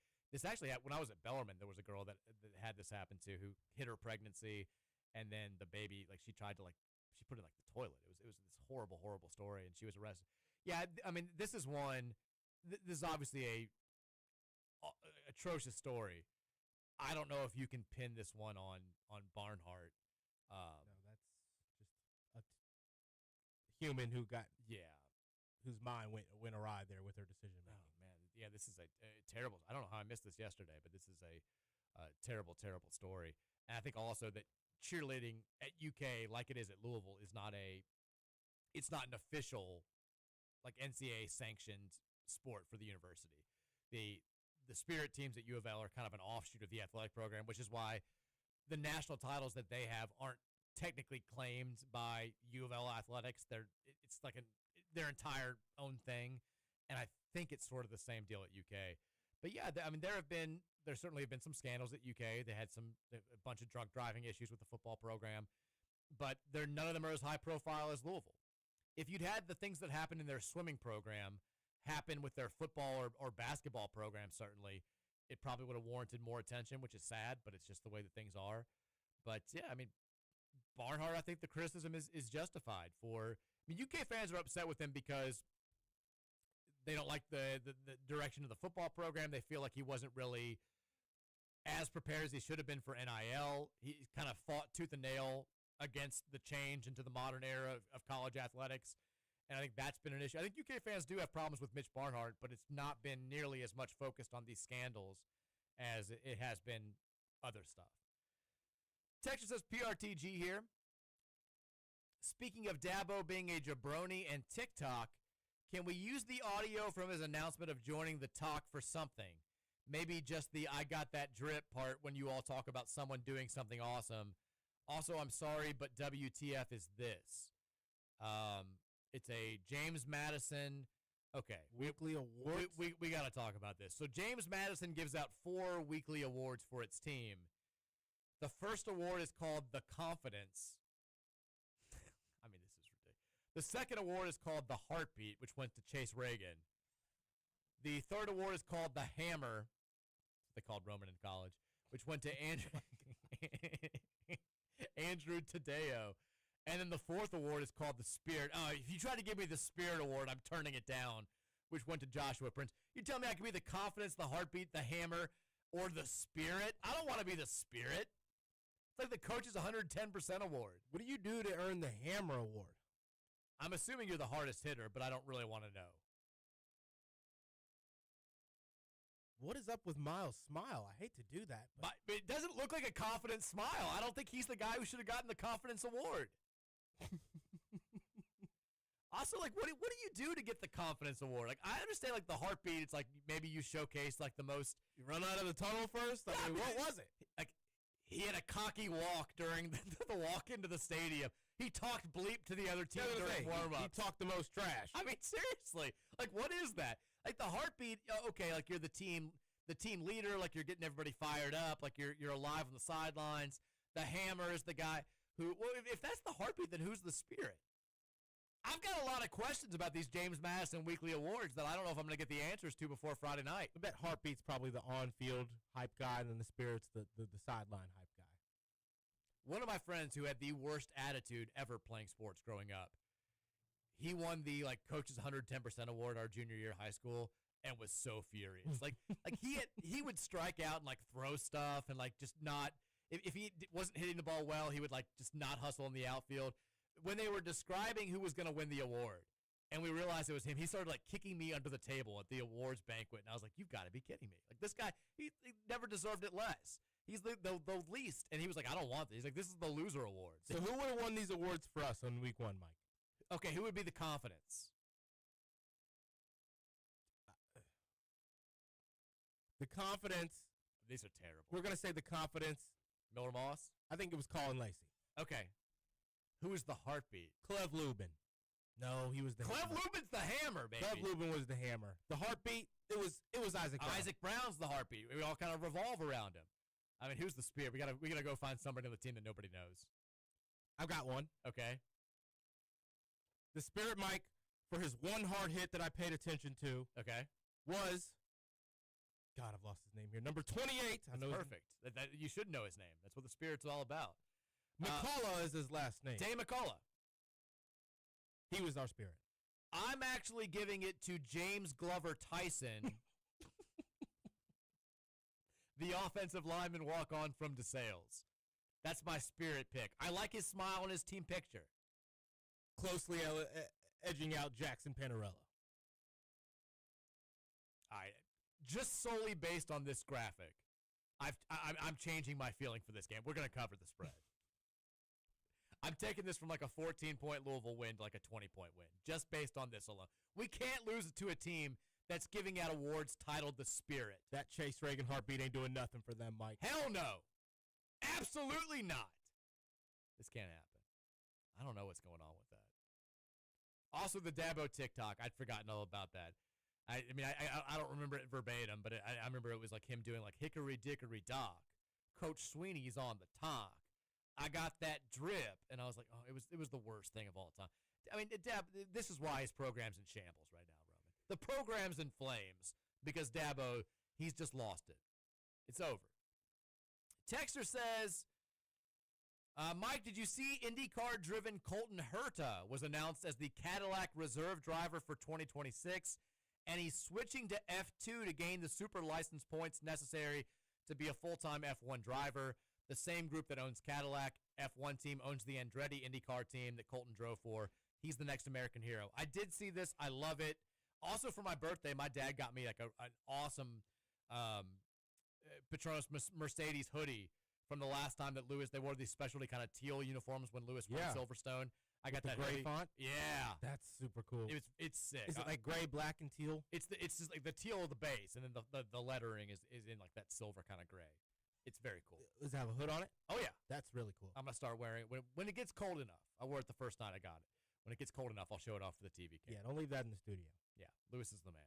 But also, I saw that he was going to be dropped if he didn't get the Ferrari deal. They came out with that. I was like, all right, stop it. Texture says, Mike, I need to know why you don't love Bo Nix. I stacked him and Sutton this year in fantasy, thinking they'll be firing on all cylinders in the Sean Payton offense. I just don't trust Bo Nix. He's still out there, man. Like I've got too much of a remembrance of him in college where he'd go out there, he'd play 2 really good games, and you're like, damn, Bo Nix is ready to go. And then he would go out there and just, like, suck for the next 5 or 6 games. I've got Cortland Sutton and the Broncos defense, Mike. Need both of them to have a big year. 99, most optimistic fan base in the NFL. We tackled that in hour number 1. Hopefully they're all right. But, yeah, I've got Bo Nix. I just, Could run the ball well. He's underrated, but I need to see it for a full season before I fully buy it. Texas says, I'm just realizing that we have BBW in our backfield. We do. Brown Watson. Big, beautiful Watson. I'm trying to think of a different name, and I can't. We have Kid. KID. Kid BBW. Gosh, it's on back. It's also my rap name. It's gonna be my new SoundCloud rapping name. Do they still have SoundCloud rappers anymore? Or is it just is it Instagram rappers now? They've got them. They've got them all. Texas, I prefer very next text. Everyone's on the same page today. This is what the TV listeners are in for.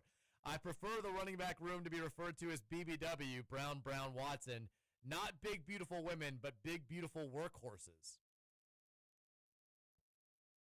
Okay. I mean, that's BBWH, though. You can't just throw the horses part in there. Doesn't work. Texas says, what time is Dan Meskey on today? I just need to send him another message. I'm going to go for This texter is listening in for Meskey Mike. All he cares about is Meskey. He listens to every second of the show with the hope that Dan Meskey is just going to miraculously come on with zero hope, zero introduction. I've sent him 2 messages. I'm going to go with number 3, and that'll be it. Texas says Tax Boys. Boom Boys was definitely not the name. They were the Tax Boys, and unfortunately, they got taxed thoroughly. It was an IRS Erwin R. Schweitzer style. They got lit up, especially after Jair got hurt. In fairness, I think it was Jair who came up with that nickname, and then he played 4 games that season or whatever. But the Tax Boys were they were not great. Texas, the Glow game was our last game under the lights, and the world has gotten so much worse since we decided to now bring it back. We haven't brought back the Glow game. I think you meant not bring it back. Was the Glow game after the Notre Dame game? I thought it was before. I thought it was before, too. Because Crawford has a whole story saying that the Notre Dame game was the last game under the lights. No, it was the Virginia game. 7:30, November 9th. That was a few weeks after the Notre Dame game. Eric Crawford, worse than the biz. We got to fire him now. He's out. No, he's wrong. He's done. No. Yeah. Virginia game was after it. It's okay. Everyone makes mistakes, even EC.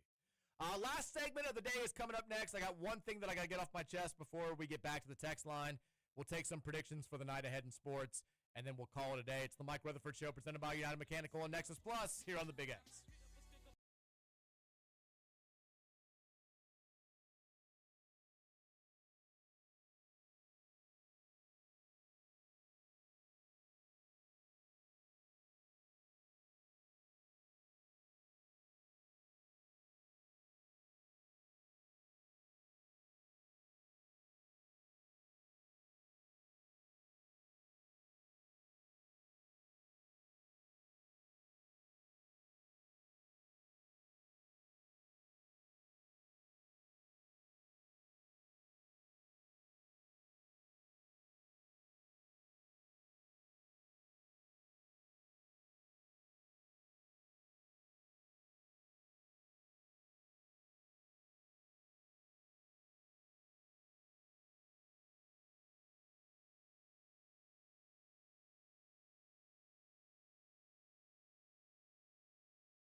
Getting 6 on a teeterly. You don't want to see a G break, yo. It's the 5 o'clock hour of the Mike Rutherford Show presented by Lexus Plus.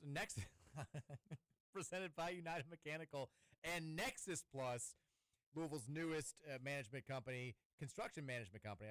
Let me start over. Just take two. Welcome into the 5 o'clock hour of the Mike Rutherford Show presented by United Mechanical and Nexus Plus, Louisville's newest construction management company. Here with you for another 26 minutes before we hand things off to Roman's recap. How's our September started with Big X Big Bets, by the way, Roman? We started off 2-1 last night, Mike. This guy can't stop making you money. You won't like it. We hit on the Cubs money line, though. We did not hit on the Brian Wu strikeouts. He finally doesn't cover for us after a long series of covering every time we took for him. But we hit on the Novak Djokovic money line as well last night. So feeling good. 2-1 start to September. What was the Djokovic Fritz money line? That could not have paid much. He's 10-0 against him before last night. It was only I got it at minus 250. Really? Yeah, but I also took the set spread at minus 1.5, which was even line. But I gave out the money line bet just because minus 250. That's what I took. Money line Cubs bet. That's dirty money, Roman. I'm sorry. Dirty money right there. Showtime Monaco was on the mound, Mike. That's what we do. Man, that's absolutely dirty money. The college ball rankings for week 2 came out yesterday. We talked about it a little bit. Louisville actually fell slightly in the AP voting, but both Louisville and James Madison are receiving votes. We got to give props to, we are shameless propagandists when it comes to this, so we will give out proper recognition for the 2 AP voters that had Louisville ranked the highest. 2 people, Roman, this week had Louisville ranked number 17th in the country. One of them, Steven Johnson, not the bad one who played at UK, but the one who covers TCU football for the Fort Worth Star-Telegram. Congratulations to you. You know ball, YKB. And then Craig Stevenson, who covers both Alabama and Samford for the Alabama Media Group, knows ball as well. Cards at 17 in both those ballots. Everybody else, I love it. You're chasing those guys. You're not nearly as good at knowing football and watching football and being able to evaluate what you're seeing as those 2 voters are. Handful of other guys had us somewhere between 19 and 25, but they don't get as much recognition. If you want shouts out on the Mike Rutherford show, rank us higher than those 2 guys. Until then, it's Steven Johnson and Craig Stevenson's world. They're our 2 favorite AP voters. They're the best. They know what they're doing. We got to, like I said, about 20 minutes left here for you to have your thoughts heard on the Game Day Men's Health text line at 502-414-1450. Before we get back to you, this is not Louisville related or even college sports related. Did you see the Framer Valdez thing last night in the world of baseball? There were 2 really high-profile, kind of testy. No, I hate Framer. What'd he do? Framer's probably killed somebody at some point. He's a legit crazy person. But there was a fight in the Giants-Rockies game. Rafael Devers hit a ball like a billion feet, stared at it. It was 8-0 in the first inning, and then everybody got into a fight because he was watching it too much. And then in the Astros-Yankees game, Valdez is pitching. He's getting lit up by the Yanks at this point. It's like the 5th inning. They're down 6-0 or whatever. His catch, Cesar Salazar, his catcher, is telling him, he's giving him the motion where he's like, step off, step off, step off. We don't want to throw this pitch. And Framer throws it anyway. Just he ignores him, throws it. It's a cutter. It gets jacked for a grand slam. And Valdez is noticeably pissed. Like, he's furious. You would think he'd be mad at himself. You're the one who threw the pitch. You're the one who put it over the heart of the plate. You're the one who had it hit 445 feet the other way. But apparently he's mad at Cesar Salazar because he was trying to get him to step off and threw off his confidence or whatever. So 2 pitches later, he very clearly crosses him up. He's, the catcher's clearly expecting an off-speed pitch. Valdez throws a 95-mile-an-hour fastball right down the middle, and Salazar, not expecting it, gets drilled. He's waiting for the ball to break. His glove's in a different direction, and it drills him right in the chest protector. And he, flips his mask up. Wow, he keeps his cool. Yeah, he stares out at Framer Valdez, who, by the way, gives it away that it was totally intentional by, his reaction. There's no apology. There's no my bad. There's just, he walks away so the catcher can't stare him down. And Salazar throws the ball back to him angrily, and Valdez just kind of keeps staring, and that's a whole thing. That's one of those where, if you're Salazar, you don't call him out, and both players said after the game that it wasn't intentional, but yes, it was. You got to have words in the clubhouse afterwards. It's coming to blows. That's an all-time scumbag teammate type move to do that. Ridiculous. I did also love Yankees fans who were like, of course, it's Anthony Volpe taking a 93-mile-an-hour fastball right down the middle. Shouldn't have even hit him, but Volpe's not going to swing. But that's wild. That's crazy stuff, Mike. I mean, I don't know how I would react to this. If I'm Salazar, I'm probably saying to the coach, I'm not catching for him again. You got to fight. And at that point, like, you've got to, like, it's got to come down to, like, all right, we're having this out. Like, imagine, I know that it's a major league pitcher and he can put the ball where he wants and all this stuff. I mean, imagine that, like, gets him in the neck. You know, your face mask only protects you so much. If you're not expecting it and you're expecting the ball to break, you might, like, that could easily just drill you in a place where you're not covered. It's super dangerous to do that, and it's also just, it's a D-bag move as a teammate. Yeah, I would have kicked his leg in. Ridiculous. Valdez is a certifiable. him. He's a psycho.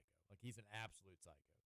All right, Game Day Men's text line, whatever's on your mind, let's get to it. A lot of text to get through, not a ton of time to do it. We'll do the best we can at 502-414-1450. Texter says, I'm one of the losers that watched. What a way to start the text. I'm one of the losers that watched the new Barstool show this morning. They had the Mostly Sports crew on this morning minus Titus. I understand people hate Barstool, and that's fine, but did want to bring up that one of the crew members discovered that years that end with a 5, a running back wins the Heisman. And they were looking at running backs who could win, and one of the crew members said, you guys are sleeping on Isaac Brown from Louisville. I'm not sure if this is a good or bad propaganda coming from the new Fox Sports Barstool show. What are your thoughts? I think it's fine publicity. People, however we feel about Barstool is erroneous. They've got a lot of viewers. They've got a lot of young viewers. They've got a lot of people college age that are following them for college football nuggets. It's good publicity for Isaac Brown. No question about it. Did you see now that the Big 12 is going all in on Barstool and Dave Portnoy? I saw a tweet about it. I didn't look into it at all, though. Because I guess the big nude kickoff this week is Iowa versus Iowa State. And the Big 12 was essentially like, you can do whatever you want at Big 12 schools. Because there was a whole thing where the Big 10 was like, you can't come in our stadiums because we hate you. And the Big 12 was like, come to our campus, go in our arenas, sleep with our women, eat our pizza, do whatever you want to do. We're at your mercy, which came off as a little desperate. But whatever. Big 12 being the Big 12. That's why they'll never be the ACC, Roman. That's why they'll always be fourth best and we'll be third best. Texter says, Lazard guy here. What's up, Lazard guy? If this was a Saturday noon kickoff game, I would be significantly more worried. A Friday night game on ESPN2 keeps the players motivated and ready to show out. JMU has some success on offense, but I think that we roll. Would you be more nervous about this game if it was like a noon Saturday, potentially sleepy environment? No. You just be this confident? Yep. This home crowd's going to be out there enough, regardless, I think. And this offense is ready to go put points up on the board. Mike, if you wouldn't have pulled the starters, how many points would we have hung on that EKU? It would have been a lot. I get it's not the same as James Madison. It's a much different kind of tier of opponent we're going up against. I still think, though, that James Madison defense doesn't have the athletes to stop Isaac Brown, Chris Bell, Colin Lacey from going out there and cutting up all over them. Yeah, I'm looking at our Friday night history. And first of all, we haven't played a ton of games like this. When we've played Friday night, it's typically been ACC or Big East games. But we have had a couple of non-conference games on Friday nights against quote-unquote lesser opponents. We've fared pretty well. Like, we beat UCF both times we played them in Friday night games when we were in the ACC and they've been in the American. They did beat us when we were both in the American that one year. That was a Friday night game. But the last time that we lost to a non-conference opponent on a Friday night was the famous Florida International T.Y. Hilton game in Charlie Strong's second year. That was week 2. We got beat 24-7. That was miserable. Somebody yelled at me after the game, and I remember yelling nice acne back at them. It was a low moment for me. They were upset with it because we were starting Will Stein. They had thoughts to say about Will Stein. I was like, this wasn't Will's fault. Come on. Our defense let us down. But we got beat by FIU. And that was the fourth game in a 4-game Friday night losing streak from the Cragthorpe years through the first 2 years of the Strong era. Since then, we've been pretty dynamic on Friday night, in Friday night home games against whoever we've played, but especially against non-conference opponents. So, yeah, I mean, you expect the crowd to bring the ruckus, bring the funk, bring the noise from it. Texture says, this is Boney Dumper. How would you fellas like to be the first host to receive an unsolicited picture of naked Jim McElwain spooning a shark live on WBNA Channel 21? He sent that text right at 3:31. He knew exactly what he was doing. Was not Jim McElwain. That was fake. It's a real picture. Not Jim McElwain. Texas says they played paper, rock, scissors on the front porch. What was that? I don't even know what that was in reference to. It was from 2 hours. Coach Pope and Coach Kelsey. Oh, to see who got to go in the house first. Texter says, we did talk about it. Texter, my wife told me that she texted in earlier. Charlie doesn't quite have the hang of it yet, but the L's up instinct is strong. It's a great baby picture. I've gotten several of these over the years of kids that are like babies that look like they're throwing up the L. It's wonderful. You'd be shocked at how many like sonogram pictures I've gotten of babies in the womb throwing up the L. Really? Yes, because their little hands kind of it makes it look like they're throwing up the L. I would say at least like 45 of those over the past 15 years, which is crazy, but it's wonderful.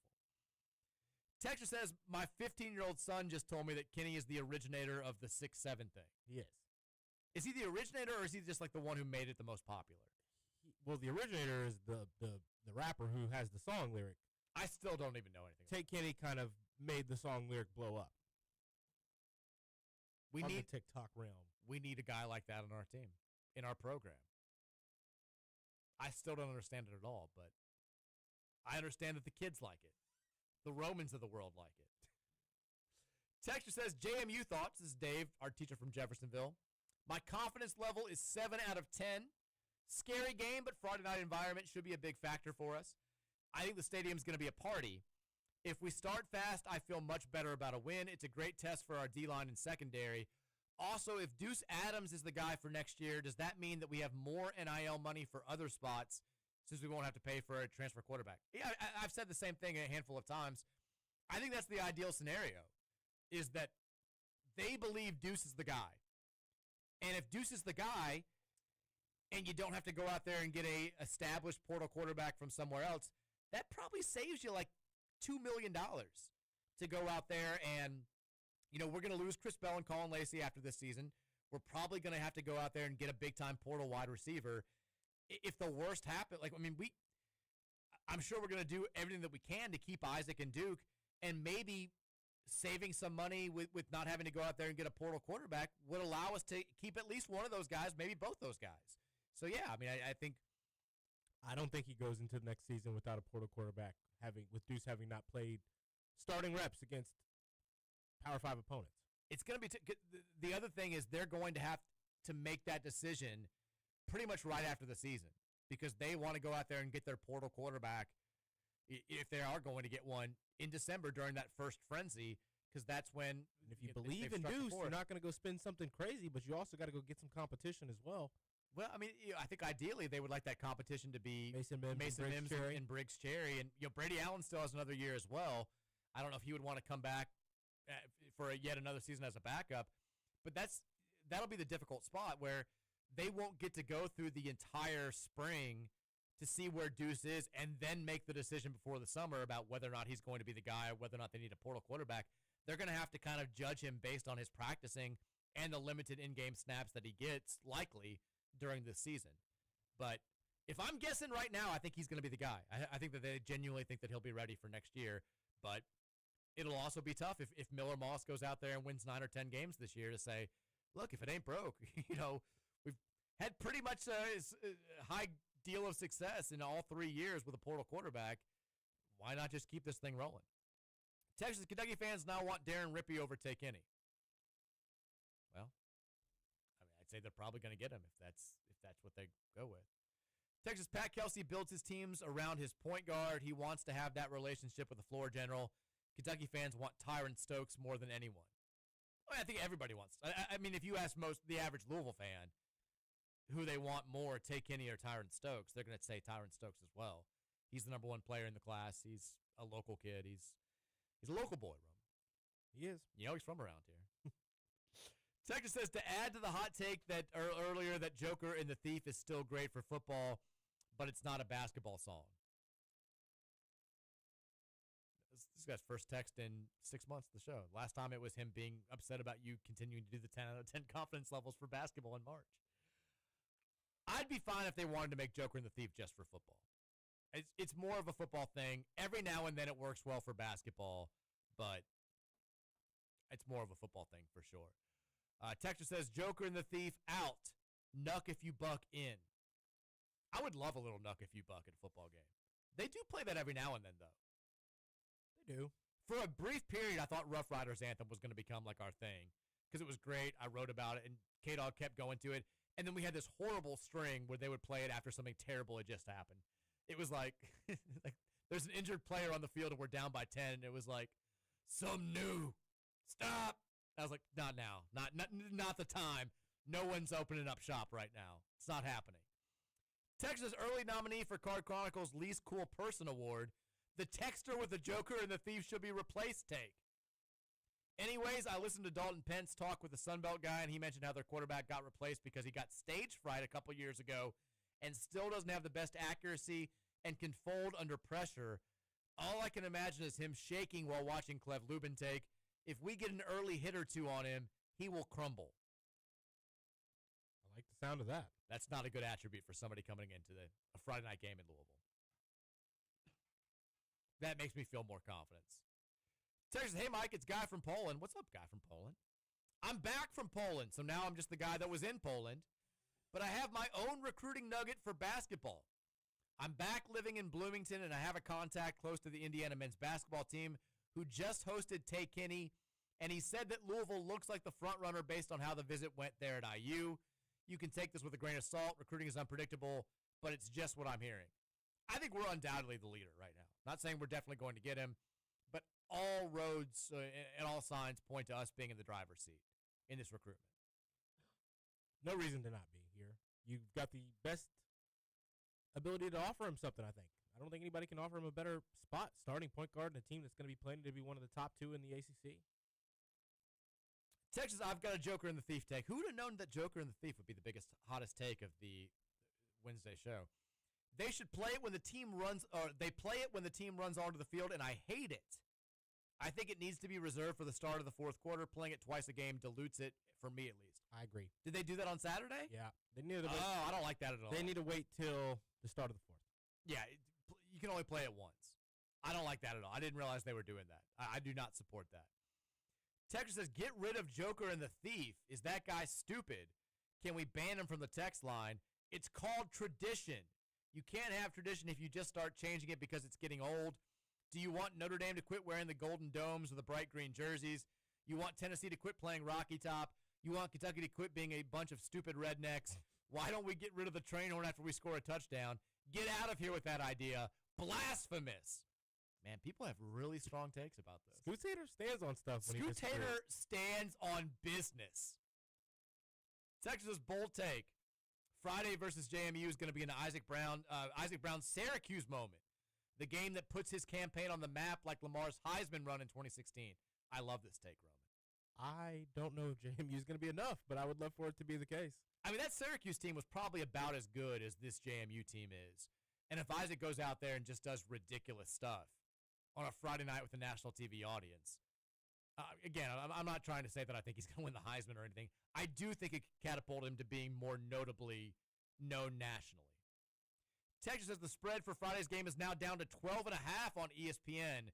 What are our nerve levels? I wait all summer for the Cards to be back and forget how the positive and negative unpredictability of Brom can play with the emotions. The bettors like JMU. I'm nervous. But my confidence level is still like a 7.5, I think. I would be very surprised if we lost this game. But it's possible enough that I've got nerves, for sure. But you should have nerves. I'm not scared. It's football. Well, Roman, you're never scared. You're bone crusher. You know it. You're never scared. Texas high overconfident fans. We also had no business losing to Stanford last year. Forgive me for suggesting he need to handle business rather than just show up. What fun is that mindset anyway? We got to handle business. Got to take care of business. Text says, Chris the Plumber says, Cards roll 41-14. Have some damn faith. There it is. Texture says if it, 38-17. if it meant that you could pick any two conference games as guaranteed wins, would you take guaranteed losses to JMU and UK? If no, you still have a chance in those games to win or lose. You're not locked in. No.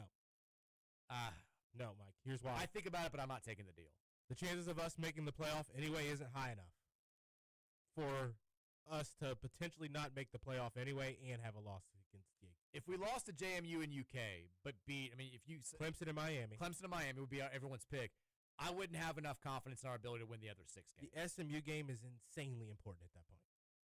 Yeah, I mean, a 9-3 season where we lose to JMU and UK, but we'd also be in the title game. Well, and that's what I'm thinking of.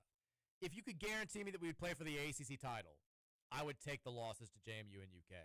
But you don't get that guarantee here. You just get kind of if you're capable of using JMU and UK, you're capable of losing to anybody on that schedule. Well, not anybody, not Bowling Green or EKU, I don't think. Little Dumper says, "Can we get Chris the plumber's opinion?" We're not talking about the Florida vaccine mandates. We're not. It's always with 5 minutes left in the show. It's been a hot topic of discussion in the group chat today for some reason. Oh, your friends are fired up about it? I don't know why. Oh man, God, we have so many texts. I'm so sorry. Texter says, "How can someone say UConn isn't a blue blood?"